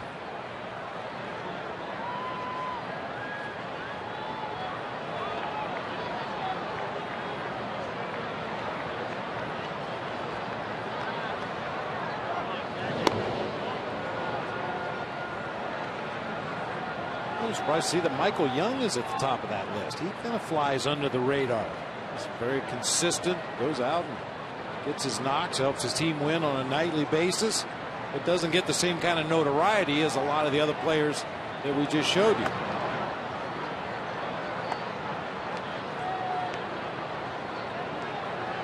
that Rangers offense, it's easy to get lost in the shuffle. Yeah. Career 304 hitter.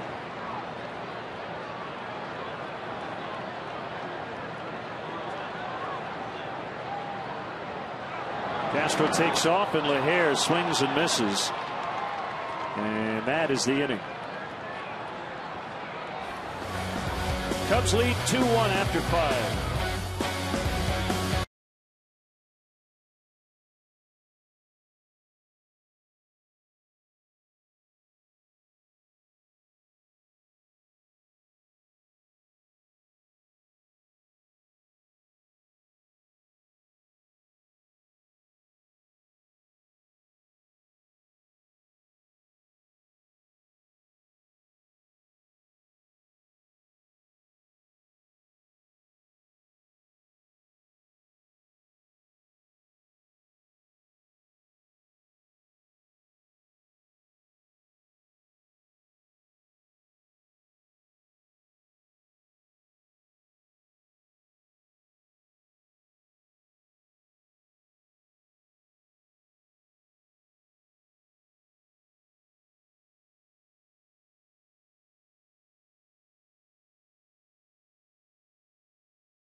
Jeff Samardzija off to a very good start in his first full year as a major league starter. The Cubs have gone 4-1 in his first 5 starts. He's given up 2 earned runs so far at home. This is his 3rd start at Wrigley Field. Tough part of the order here, starting with Freeman, the reigning National League Player of the Week.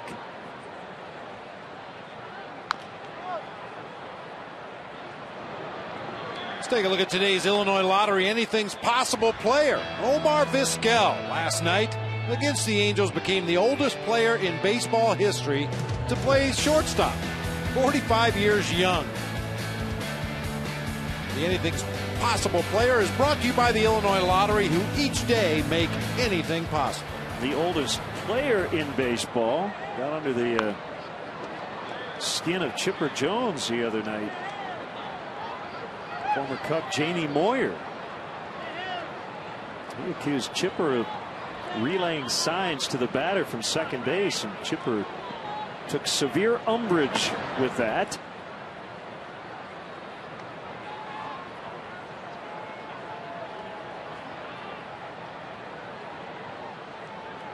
Braves came back and won that game Saturday night 13-9. Freeman way up in the air. And Campana will make the catch.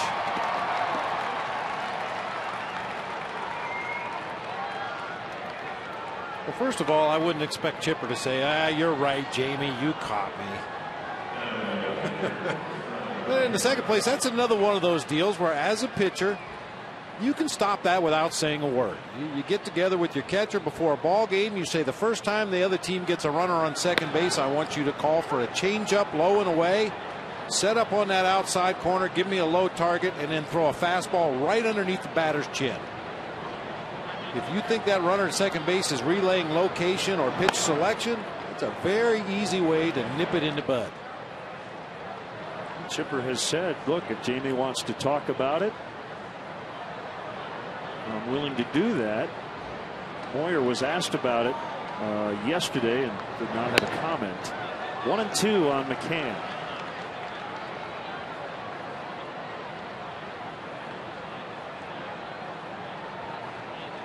He's homered in a lot of different places. 10 times here at Wrigley. Swing and a miss. Good split from Samardzija to get his 6th strikeout, 2 outs. And here comes Uggla. Right-hander Sean Camp is up.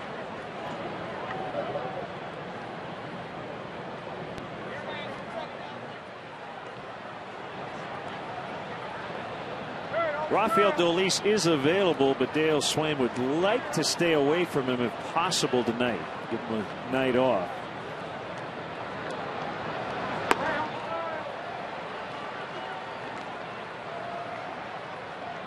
And we'll see what transpires if the score remains the same as we get late into this game.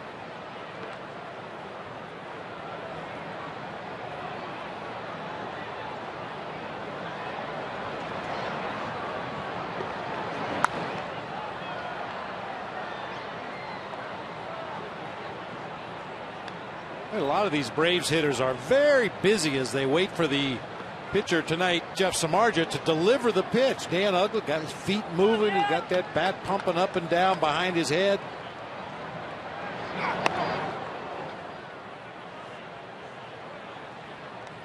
And conventional wisdom was always to be very still in that batter's box, so your head's not moving around excessively, so you get that bat in a good hitting position, very balanced. And for the most part, it seems like they are in a good hitting position when the ball is delivered. But while they're waiting, they tap dance, twirl their bat in the air.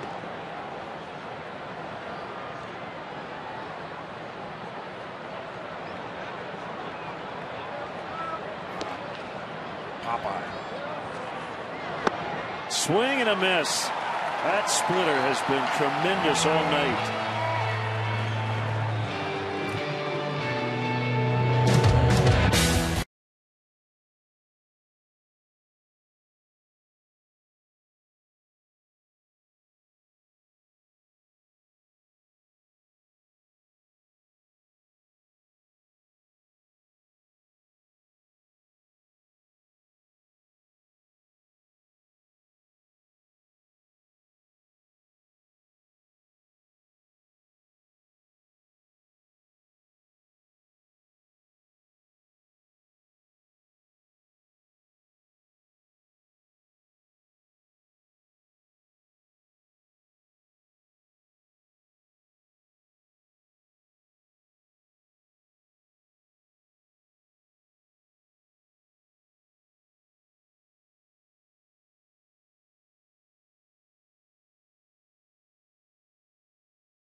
In the 4th inning, right after Brian LaHare had homered to start the 4th. Stewart found the bleachers in right as well. Get to a Nissan dealer for great deals on innovation you can count on. Innovation for all. A walk and a homer tonight for Stewart. And a called strike. .213 in terms of a batting average. Nothing to write home about, but he was at 160 not too long ago. And don't look back. Just keep looking forward.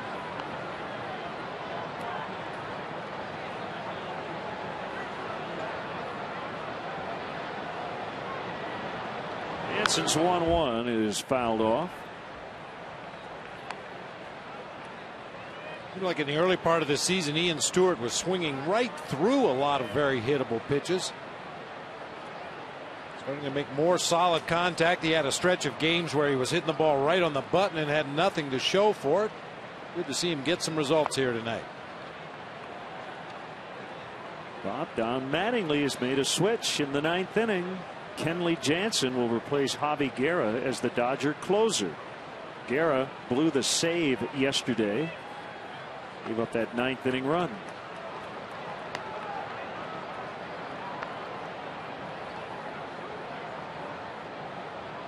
Let's see, batting average, balls in play.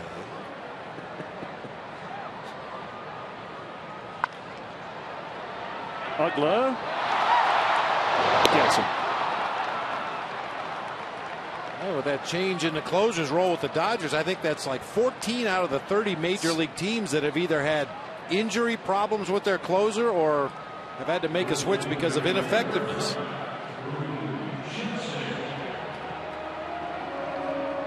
You talked about it a couple of weeks ago, partner. I think that's a position on the field that's really going to be looked at closely by baseball people to see how to get the best bang for their buck. It obviously isn't what they're doing now.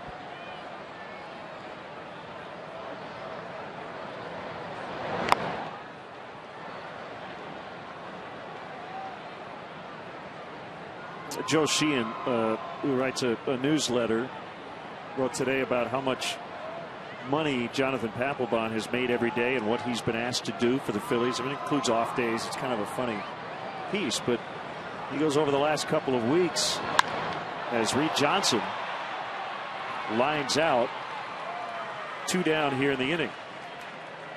And all the low leverage situations he's pitched in and how much money he has made with the Phillies. He's basically made $60,110 every day, no matter what he does.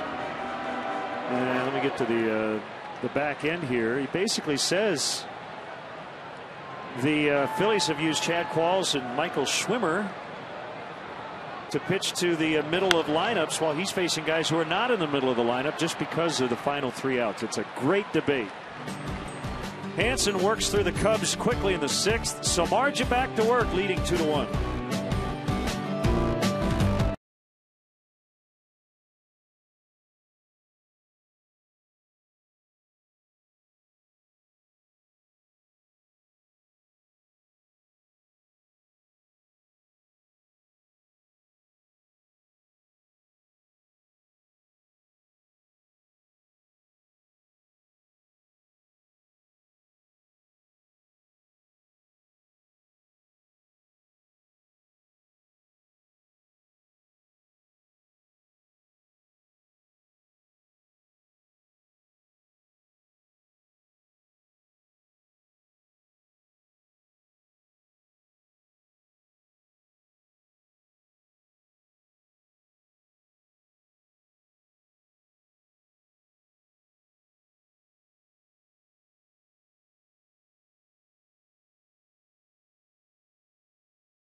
I love it.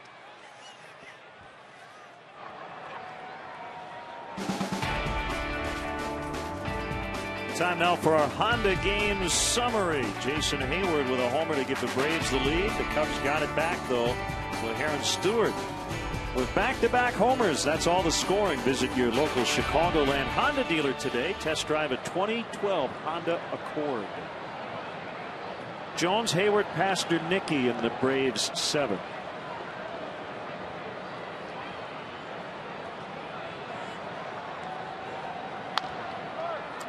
Jones rolls over to Darwin Barney. One pitch, 1 out. And I was talking earlier about Chipper Jones and the fact that strategically most opposing managers turned him around to the right side for most of his career. 3 of the last 4 years, however, he's been better from the right side of the plate. And going into this season, he was a .304 hitter right-handed and a .304 hitter lefty. Well, that is really rare. Doesn't it seem like every switch hitter, it's, if not drastic, I mean, ooh. All right, Samardzija hits Hayward.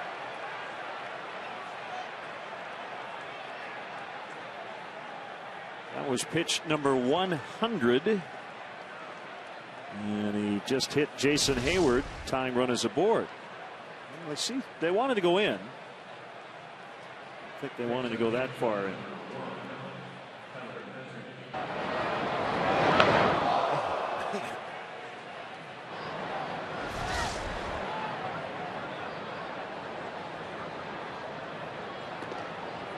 And here's Pastornicky, and one of the hottest hitters on the planet has jumped into the on-deck circle. Eric Hinsky, who would pinch hit for the starter Hansen.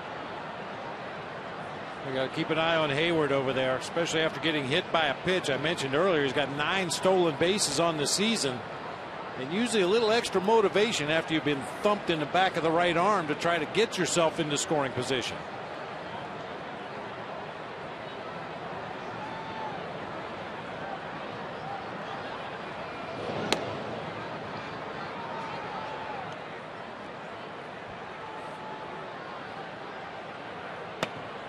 Lefty Eric O'Flaherty up in the Braves bullpen.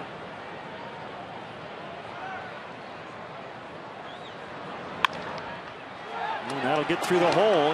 Castro was pulled over towards second base, so Pastornicky had a huge hole on the left side between third and short.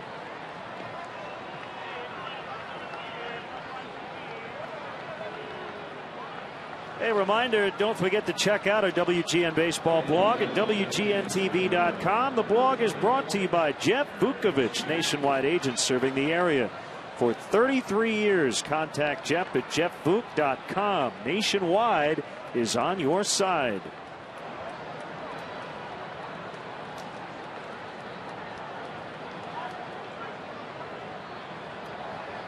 Here's Eric Hinsky, who had 4 hits Friday at Colorado. In his last 3 starts, he's 10 for 13. Holy cow.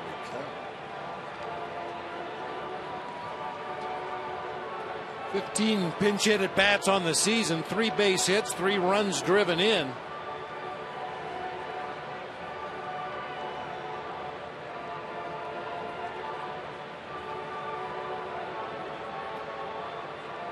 Sean Camp is ready. Chris Bosio with a few words of advice for his starting pitcher.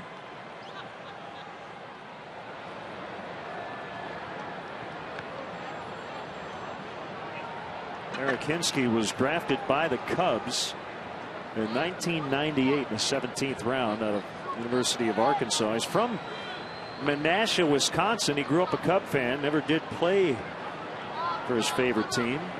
Made his debut with the Blue Jays in '02 and was the American League Rookie of the Year. Outside, ball 1. Talk about all the busy Braves hitters with their feet, their hands. Eric Hinsky, not one of those guys. He is very still in that batter's box.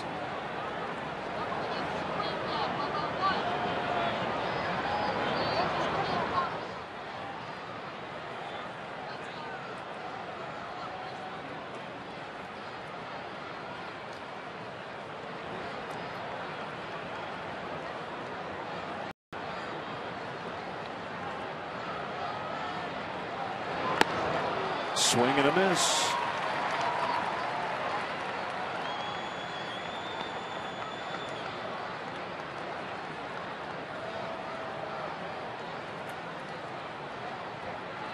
He's been really good about not stretching Samardzija out too much. It's only the third time this year he's gone over 100 pitches.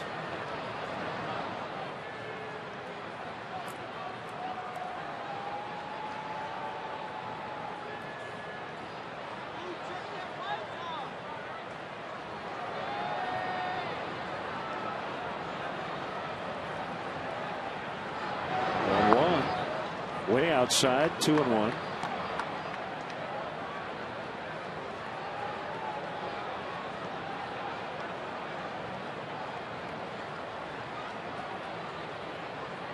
A hit batter and a single with 1 out. And the Braves threatening, trailing by a run here in the 7th. Line to the hair, throw to second, double play. Stretch time. Conductor for Take Me Out to the Ball Game, Northwestern football coach Pat Fitzgerald. All right, Cub fans, let me hear you now. A 1, a 2, a 3. Take me out to the ball game. Take me out with the crowd. Buy me some peanuts and Cracker Jacks. I don't care if I never get back, so let's root for the. If they don't win, it's a shame, for it's 3 strikes, you're out at the ball game. Let's get some runs. Go Cats!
Three-6 double play. They doubled off Jason Hayward at second base, so Cubs will try to tack on against Eric O'Flaherty, a left-hander. Pastor Nicky will throw to first and get Giovanni Soto, and Jeff Baker will bat for Samardzija. Great to have with us Pat Fitzgerald, Northwestern head football coach. Always great to see you, Coach, and we've got football weather here with the fog rolling in. Yeah, like we said off the air, it's it looks like the fog bowl here back with the Bears, but it's tremendous to be with you, men, and you know, here we go. I think I need to be invited a little bit more. I think we're undefeated every time I get the chance to be here and the privilege to be here, but it's great to see the Cubbies playing well tonight. Baker feeling just a little bit better today. He spent a few hours in the hospital the other day, really dehydrated. And here's Pat Fitzgerald with the ceremonial first pitch, the lefty, like a strike.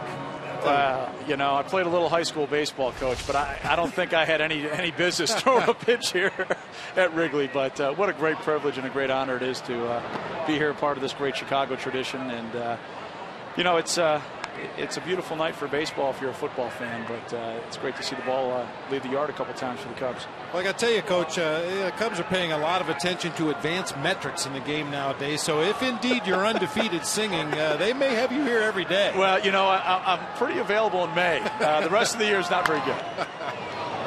Ugla will pick it up and gets Baker quickly 2 outs. Well, let's look ahead to the 2012 Northwestern football season. How are things looking? Well, we've got an exciting young football team. We've got a young man named Kane Coulter coming back at quarterback that was very dynamic. We had a lot of success under his leadership when he subbed in for Dan Purse a year ago. Tough road game to start at Syracuse, but we come back and we play 4 straight home games and a great home season. Just go to 888 Go Purple to come up and watch the Cats in Evanston, and we're excited to be Chicago's Big Ten team. You know, we've got a great home schedule with Iowa, Nebraska, Illinois, and Indiana. You know, coming in to compete in Ryan Field, and and then we'll finish with the school down in Champaign. So it's going to be a challenge, but you know, nonetheless, we've been to 4 straight bowl games now. Great success on the field, but haven't changed anything for what we believe in and what we stand for academically, and very proud of our young men for what they're accomplishing, obviously on the field, but also in the classroom. Ball got out of the Cubs bullpen. Carlos Marmol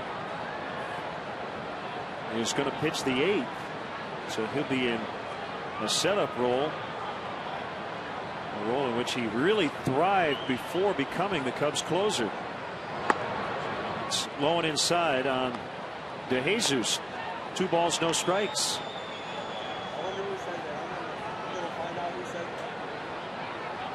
Wrigley Field hosted Northwestern in Illinois. Yeah, we hope that'll happen again in the future. That was a great environment and just a tremendous. All right, we're going to get some warnings now. Yep.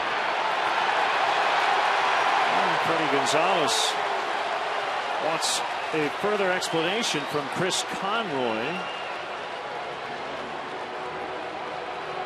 Conroy apparently believing that that was a, you hit our guy, we're going to hit your guy. I don't think there's any doubt about it, Len. This got started when Tommy Hansen, well, now Freddie Gonzalez has been ejected. Tommy Hansen hit Reed Johnson. Jeff Samardzija came back and hit Jason Hayward. And you see where the first 2 pitches were to David DeJesus. Eric O'Flaherty, a command pitcher, apparently lost his command there to David DeJesus.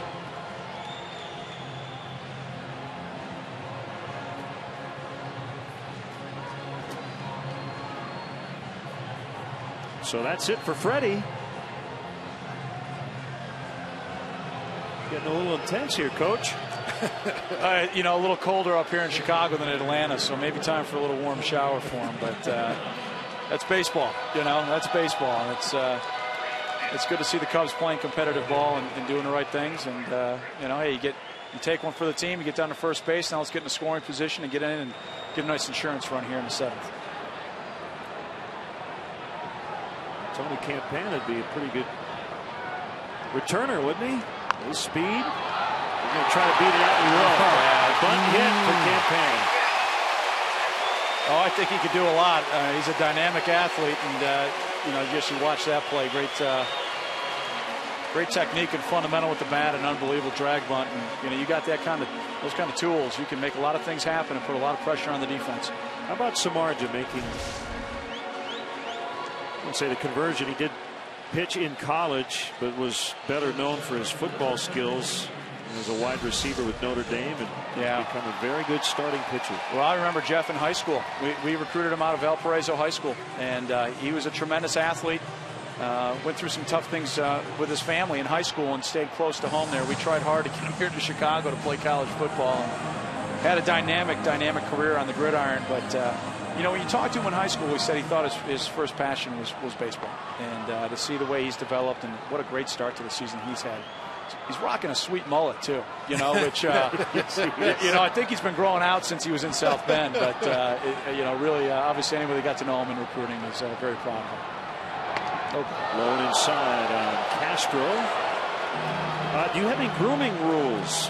We do. We're going to have grooming rules for the Northwestern. We're going to look. We're going to have a neat and tidy look to us. So you can have facial here, but it better be. It better look good, at least presentable. And the same thing. Our hair is not going to come out of our helmet, and we do that just because we're on a job interview 24/7, 365. Sure. Somebody's watching you on TV, making an evaluation of who you are just by looking at you, and that's the way the world works. And you know, but hey, it works for Jeff, so good for him. But as I tell the guys, hey, if you want to look like Krusty the Clown and girls will talk to you that way. Good for you, but it never works. It doesn't work for the average guy. So look at him. Look, see, he's working it right now. But he's a terrific athlete, and I couldn't be happier for him. The pictures came up a few years ago, and they were working out in our indoor facility. It was great to see him again and reconnect. And played for Mark Hoffman there at Valpo, who's now since retired, and just a tremendous athlete. And you hope to just see him now. It looks like he's hitting his groove. Yeah. And that's what it's all about. He's paid his dues, and no better place to pitch than here at Wrigley. Swing and a miss, 1-2. But Jeff said Tim Stoddard, the pitching coach up there. Oh, yeah, absolutely. Sure was. I was just going to say, Jeff, when he was asked about making the choice between football and baseball, he said he chose baseball because they play every day. Well, he didn't like to wait a week between games to get out there and compete. Well, that just meant he didn't like to practice. All right, so let's be honest, Coach. All right, at the end of the day, we play every day. You know that, but there's no atmosphere like here. It bounced. Nice play by McCann to keep the runners right where they are. Keep working this inside corner. It could be an interesting last couple innings, I think. Well, when you see something like this, the first game of the series, and you know you've got 2 more coming up, it can get a little interesting, a little testy sometimes. Well, obviously with Dale being here now and starting a new attitude and a new beginning with the organization, it's fun to watch the Cubs try to play baseball the way you're going to win a championship. You grind it out, you do the little things right, and it's been fun to watch. Obviously, the success is going to come. It's just a matter of time.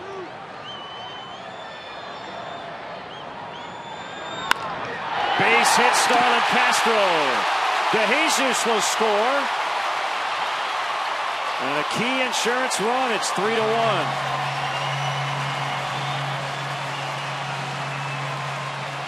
If the hit batter was on purpose, it backfired on the Braves because it ended up costing them a run. That's the best thing you can do if you feel you've been hit intentionally by an opposing pitcher. Tack an earned run on him. Tony Campana with the great bunt for a base hit, and Starlin Castro just doing what he does. Clean single right back up the middle. That's how you get even with him. Yep. Right there. Put that insurance run on the board. So 3-1, and the inning's not over yet. LaHare already with a home run in this game. And he fouled that one off his foot. That had to hurt. That thing ricocheted quickly to Freddie Freeman all the way down at first base.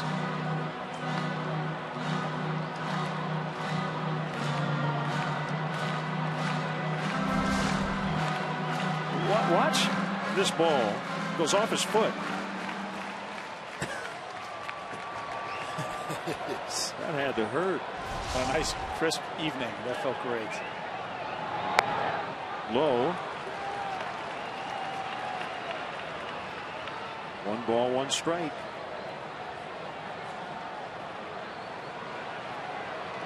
Veteran righty Chad Durbin up in the Braves bullpen.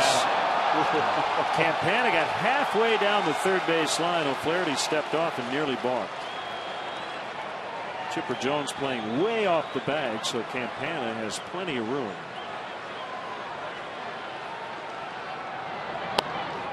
Now this is somewhat similar to the situation where Bryce Harper stole home against the Phillies the other day.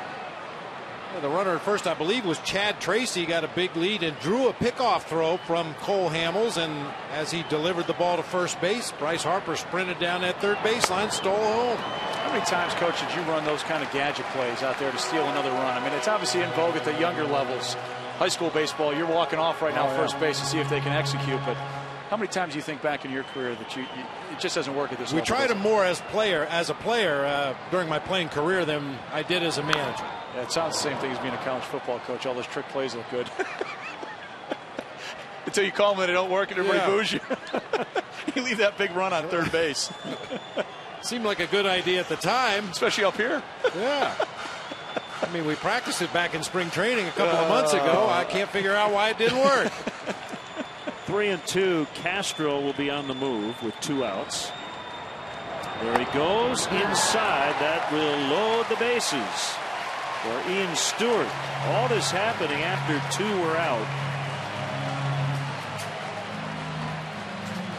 Well, talking about trick plays, Coach, I think in college football, anyway, Boise State would have to have set the bar pretty high for trick plays. Was that Oklahoma they beat in that bowl game? Yeah, they sure did with the kind of Statue of Liberty play. Yeah, threw it back behind, and again, it's kind of like having a DH, I guess. It's home run or strike out. You know, I mean, if they work, you talk about it, and it looks, you know, for the lack of a better phrase, awfully sexy on TV. But more times than not, those plays don't work. It's about executing the fundamentals and, you know, playing the game. And, you know, like this evening, what a great inning to illustrate that. You get hit, next guy comes up, drag bunts, we're on second base hit, move the runners, first and third, get a walk, and now we got a chance to have a big inning and put this game on ice.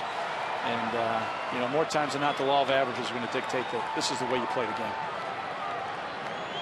3 on for Ian Stewart, who takes a strike. A good visit by Roger McDowell, the pitching coach.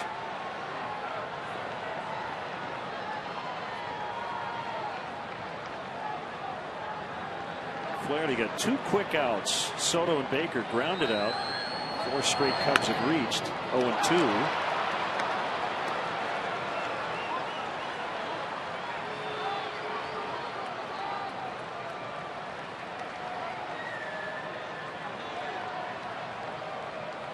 A whole lot of success with the bases loaded, but 3 of his 8 hits with the bases loaded have been grand slams.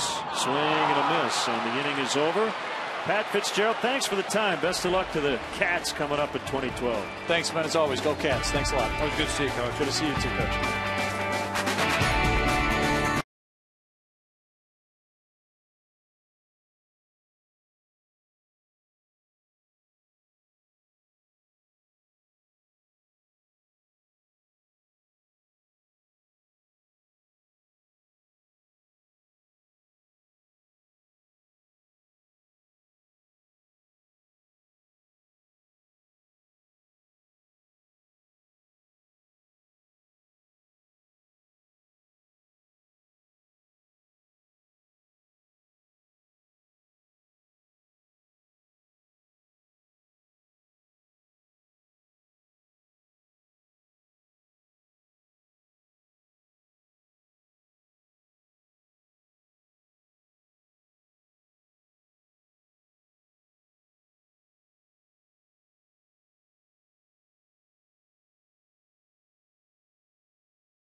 Black Keys with Nova, baby. That's our Bud Fan Cam, brought to you by Budweiser. Great times are waiting. Grab some Buds.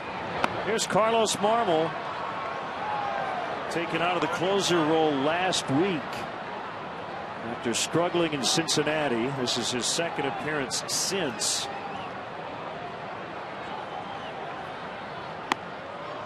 And 2-0 on Michael Bourne. Boy, the fog rolling in right now, and it's really low. I mean, inside the ballpark.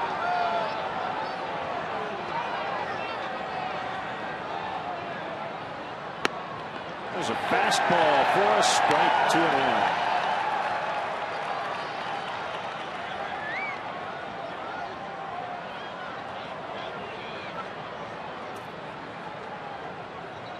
Fastball, strike 2.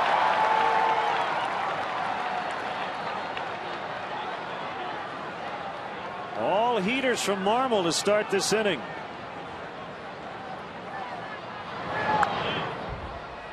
First slider fouled off. Well, that fastball, Bob, 93, 94 miles an hour. It's plenty good enough to get out big league hitters if well located. Absolutely. 3-2.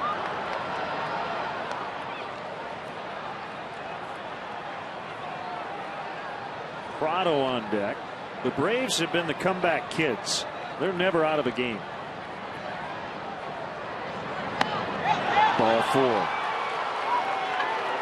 They have come back from 3 deficits of at least 5 runs to win last week. So they've won 3 games in which they've been down at least 5 runs. That was borderline. Didn't miss by much, but the small of stature Michael Bourne kind of ducked underneath that pitch and started down the first base line.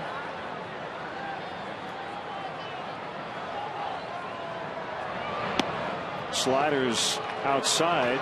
There's nobody up currently in the Cubs bullpen, but that may change. And in fact, it is changing as we speak. Sean Kemp was up earlier. Fastball missed. 2-0.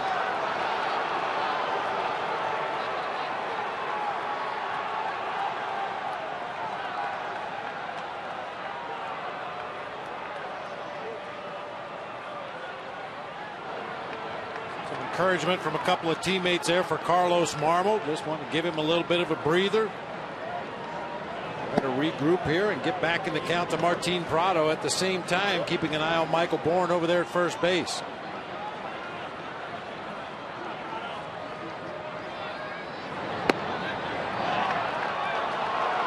See Chris Conroy shaking his head no toward Marmol. 3-0. That looked like a pretty good pitch right there, but unfortunately when you're all over the place you're not going to get those borderline calls. That's just a tailing fastball right at the knees on the outside corner. And he's walked the first 2. And the crowd pretty restless. Esposito checking in on Camp to see if he's ready.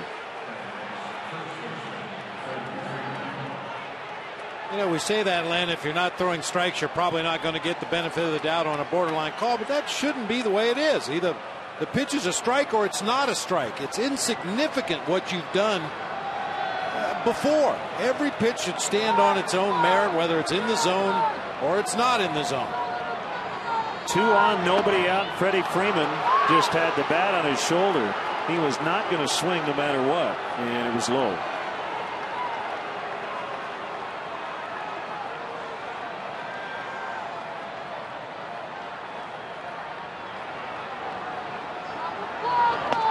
Outside, 2-0.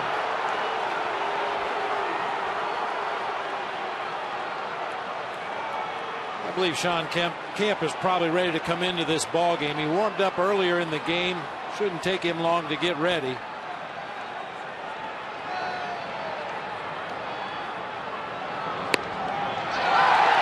Two and 1.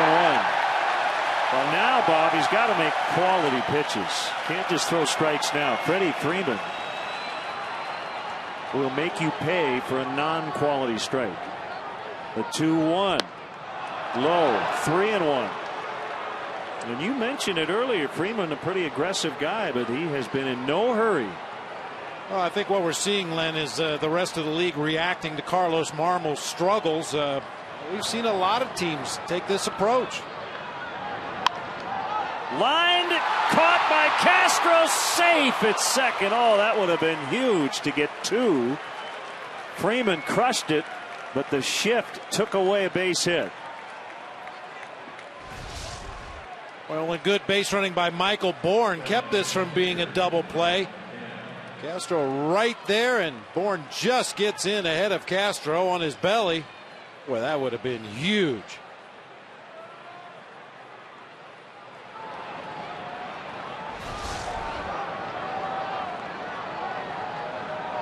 Brian McCann with 1 out.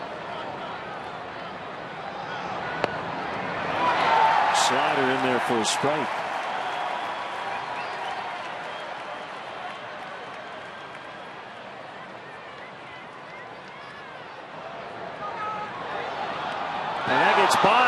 Both runners will advance, and Bourne thinking about trying to score, but stays at third. So Bourne will get a stolen base, a wild pitch, allowing Prado to go to second. He was not running. And a heads-up defensive play by Ian Stewart at third base. Yeah, Marmol not paying any attention whatsoever to Bourne. When that ball hit the bricks, you see Ian Stewart coming in from his third base position, just in case Gio needed some help playing that carom. Fastball right at the knee.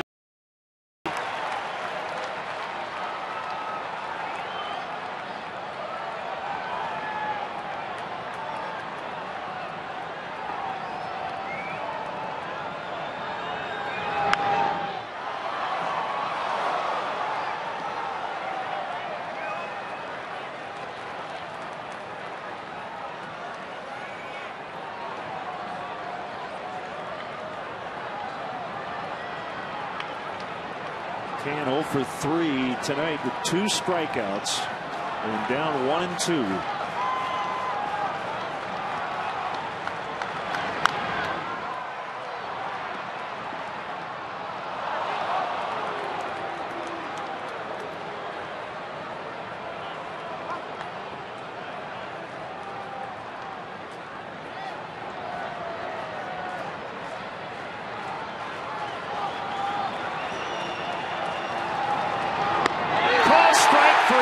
Slider, 2 down.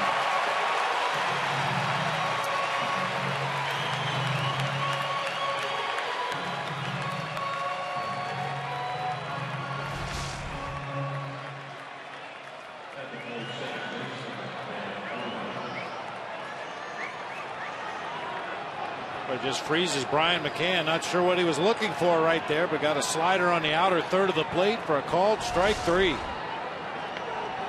Ugla 0 for 3 with 2 strikeouts.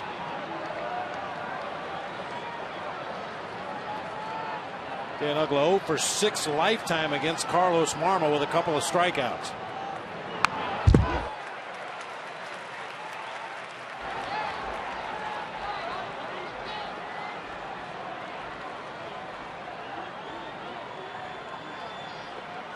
Chipper on deck.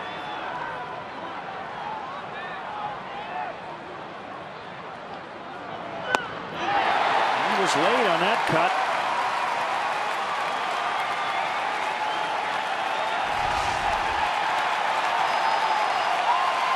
Well, they were booing a couple of batters ago. Now they're on their feet.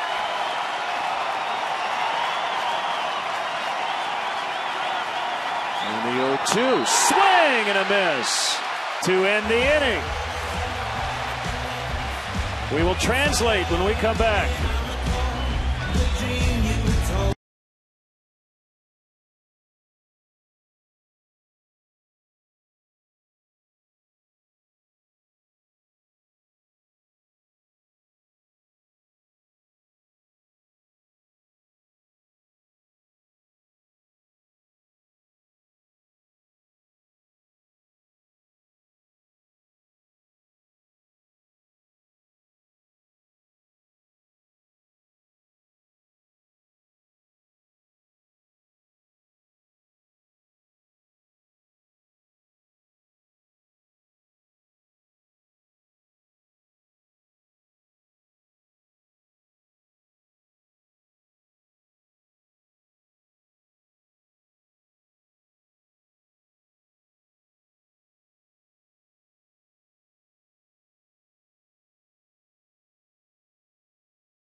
Years ago, and he'd walk a couple of guys and eventually strike out the side. Well, he struck out two guys, McCann and Ugla, to end that inning. So the Cubs leading 3-1.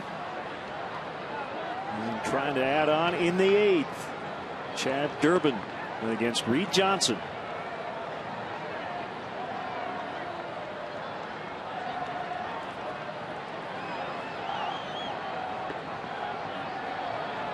Durbin was released by Washington and then quickly signed by the Braves on April 2nd. There was a two-seam sinking fastball, a cutter, curve, and a changeup as you see James Russell beginning to crank it up for the Cubs. Getting ready for, at the moment, what would be the first save of his pro career. I mean, major leagues, minor leagues. It's been a little chippy here tonight. Reed Johnson was hit on the back of the left shoulder, very nearly hitting the head. Jeff Samardzija plunks Jason Hayward in the back, and then David DeJesus was drilled by O'Flaherty, and at that point home plate umpire Chris Conroy issued warnings to both benches.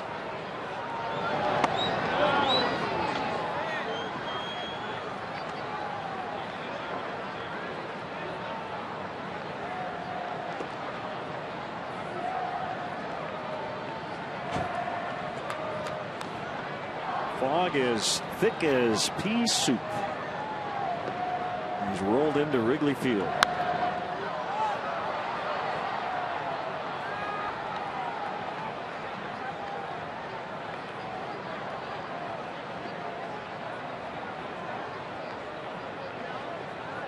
I think the visibility down field level is probably still very good. You can see from our center field camera shot there, and no sign of the fog down at field level, but it's pouring over the roof of Wrigley Field.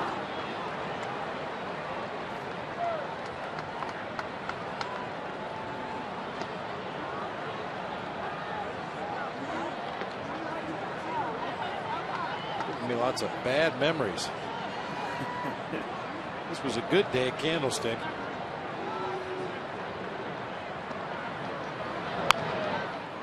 Bounce to third. It's Chipper Jones.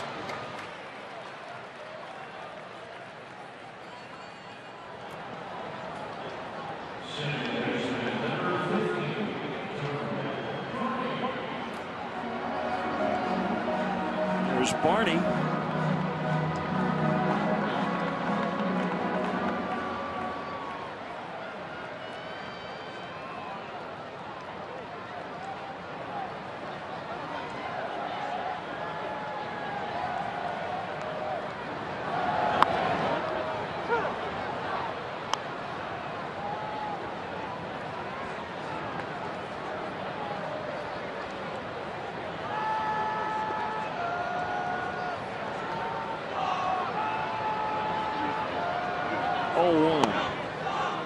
Missed.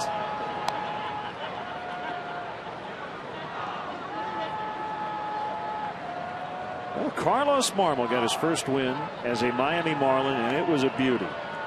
He pitched a 3-hit complete game shutout at Houston.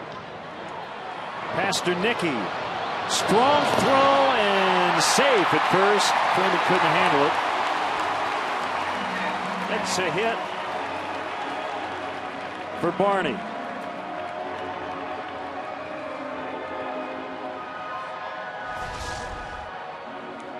Pasternicki with a nice play, slides to a stop, strong overhand throw in the dirt. Freddie Freeman can't come up with it. Darwin Barney legs it out for an infield hit. Oh, he needed that. What were you saying about Zambrano? He faced 29 batters, 2 over the minimum. Wow. In a 3-hit complete game shutout. First win as a Marlin. That one cracked deep center. And Bourne will not get this one. It's gone! A 2-run homer to make it 5-1.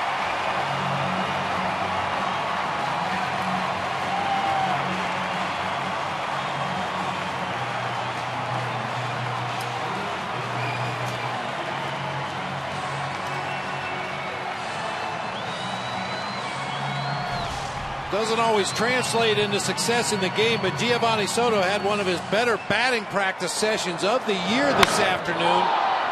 Has carried it right into the ball game here tonight. Has hit the ball hard 3 times, including this one. Home run into the juniper bushes in center field. Cubs have hit 3 of them tonight. And now a major league debut. Adrian Cardenas for Carlos Marmol.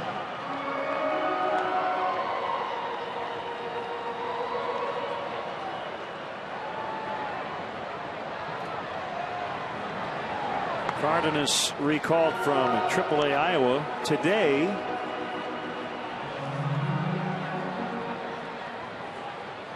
Cubs got him on waivers from Oakland over the winter.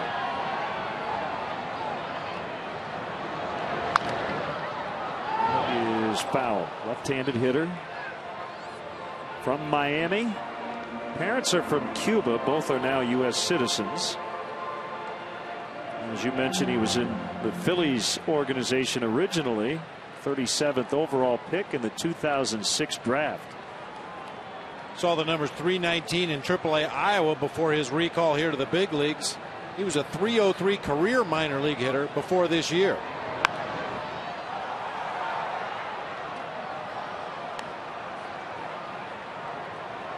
But James Russell in the ninth. It will not be a safe situation.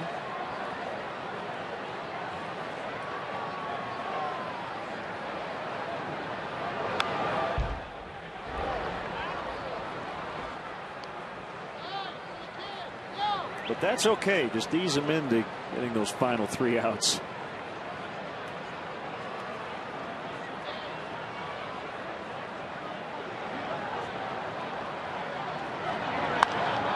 Line caught by Ugly.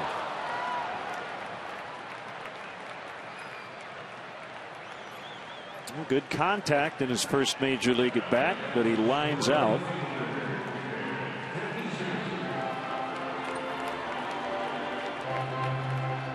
Time now to look at our BMW in-game box score. A lot of guys pitching in tonight for a limited time get incredible lease deals on the 2011 BMW 3 Series. Visit ChicagolandBMW.com for more information.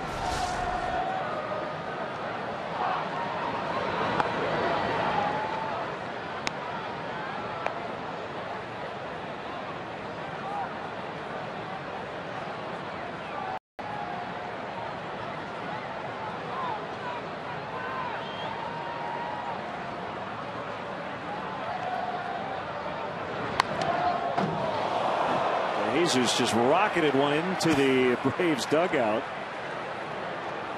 Well, hit me with a pitch. I'll clear the dugout.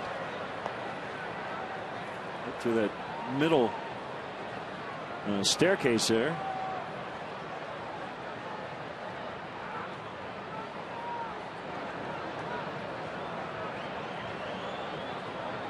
And the 1-1 chopped to Pastornicky.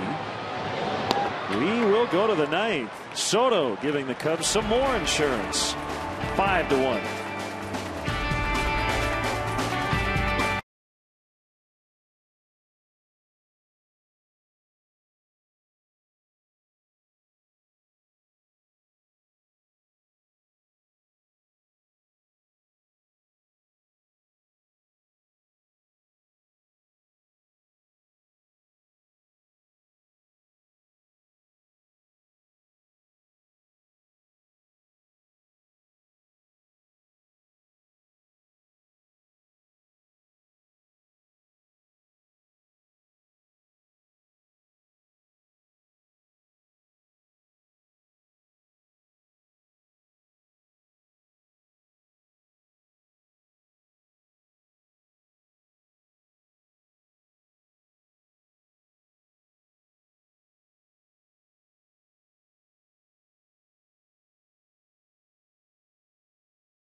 Dodgers and have a 4-run lead against another team in the NL off to a hot start.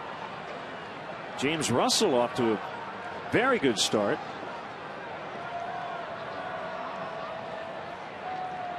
As he'll face Chipper Jones, Jason Hayward, and Tyler Pastornicki.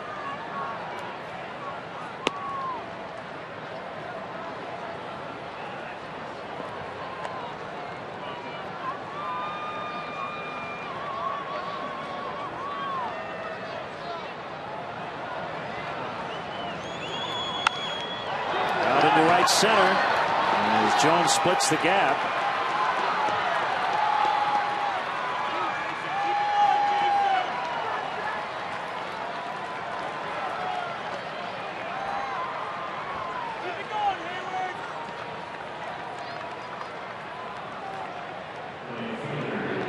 .529th double. His tremendous career came on a fastball in the inside part of the plate. A little bit of an inside out swing, splits that gap. Campana slides, but DeJesus makes the play.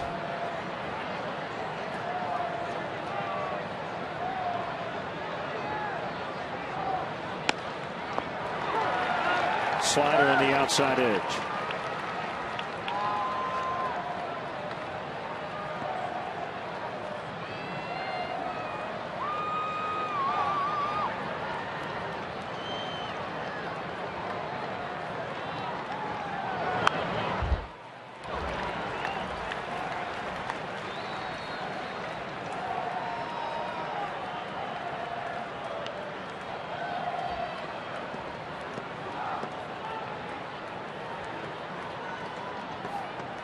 Nail biting time. Yeah. More of a nail biter in the 8th. A little breathing room here in the 9th. 1-2.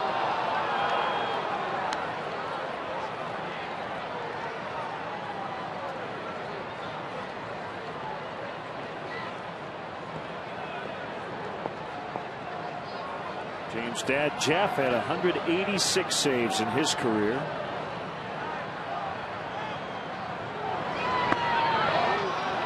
We often call James Jeff. Not as often as we used to. We still see Jeff from time to time. Usually we go down to Houston. We see him at the ballpark there. Occasionally other cities on the road, coming to watch his son twirl in the big leagues.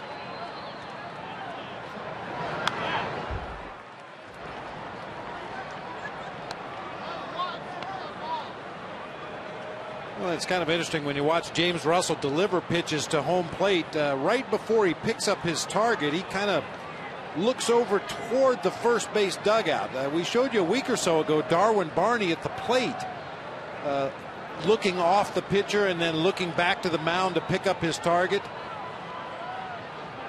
It was kind of looking over toward the first base coach's box before ultimately turning his head and picking up Giovanni Soto's target. And Darwin Barney, as a hitter, kind of does the same thing in that right-handed batter's box. He'll look over toward the left center field wall and then back to the pitcher. He'll look over to the wall, back to the pitcher. Just doesn't want to get too focused to where he's actually staring at his target.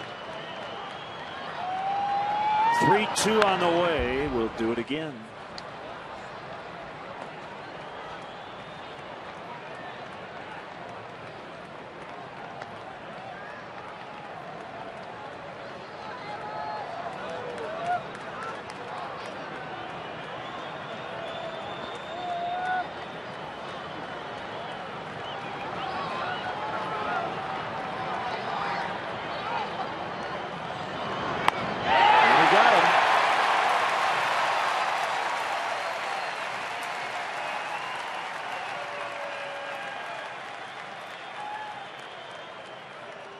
One out here in the 9th. And we saw Jason Hayward 2 years ago. Real good low ball hitter. Still is a real good low ball hitter. Can't catch up to the high fastball up and out over the plate that time from James Russell.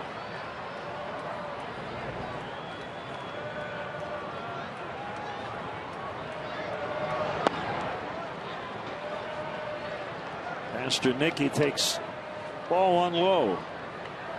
Did you have a pastor named Nicky back in Ohio?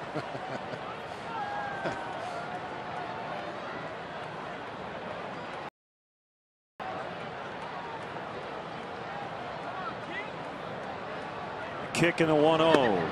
It's a strike.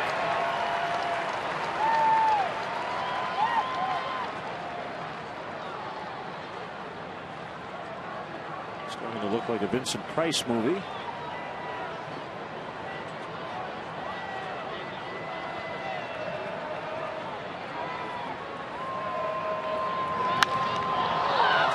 Campana's going to have to. Oh, he made the catch. Little slip there. I thought that ball was going to get over his head. Nicely done by Tony Campana. Well, we've seen both center fielders really go get him tonight. All right, Tony Campana on a dead run. Pastor Nicky really put a charge into that ball. Makes the catch, loses his footing as he got ready to fire the ball back into the infield, but Chipper Jones was just walking back to the bag at second.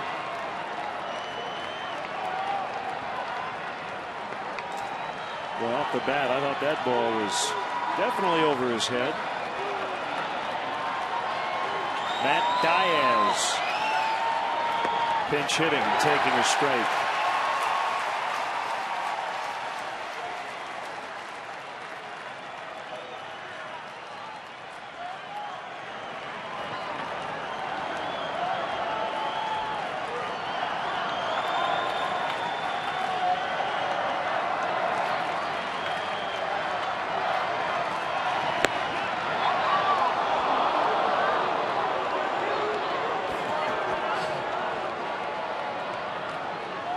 Visibility has really changed. Yeah, I'm just thinking you hope this game ends on a ground ball because I don't know, a high pop-up right now. I'm not sure any of the defenders could see it.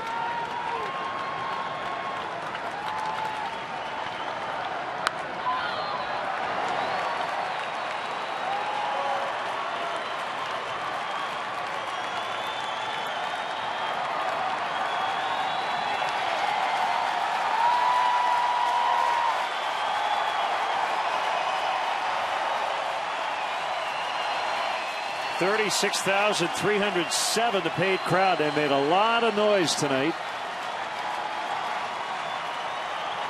And Russell's 1-2 in the dirt.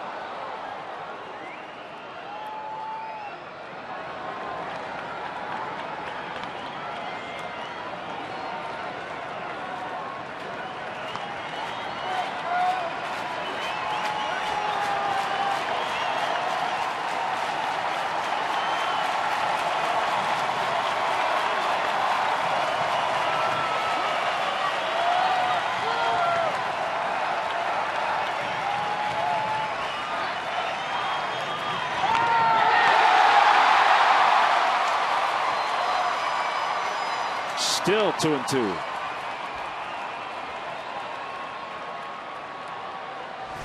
Just got a piece of it. It rattles around Giovanni Soto's mitt, but just won't stay in there for the final out of the game.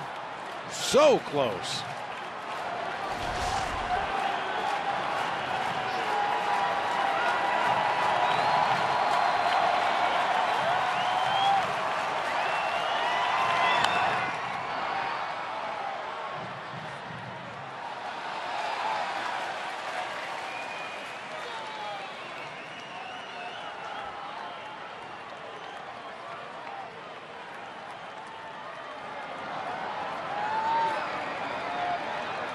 Cubs bounced back nicely to a bad game in Cincinnati, winning 2 of 3 against the Dodgers, trying to make it 3 of 4 to start this homestand. Another 2-2, swing and a miss. Soto will fire to first. Cubs win. And the Cubs win the Fog Bowl 5-1.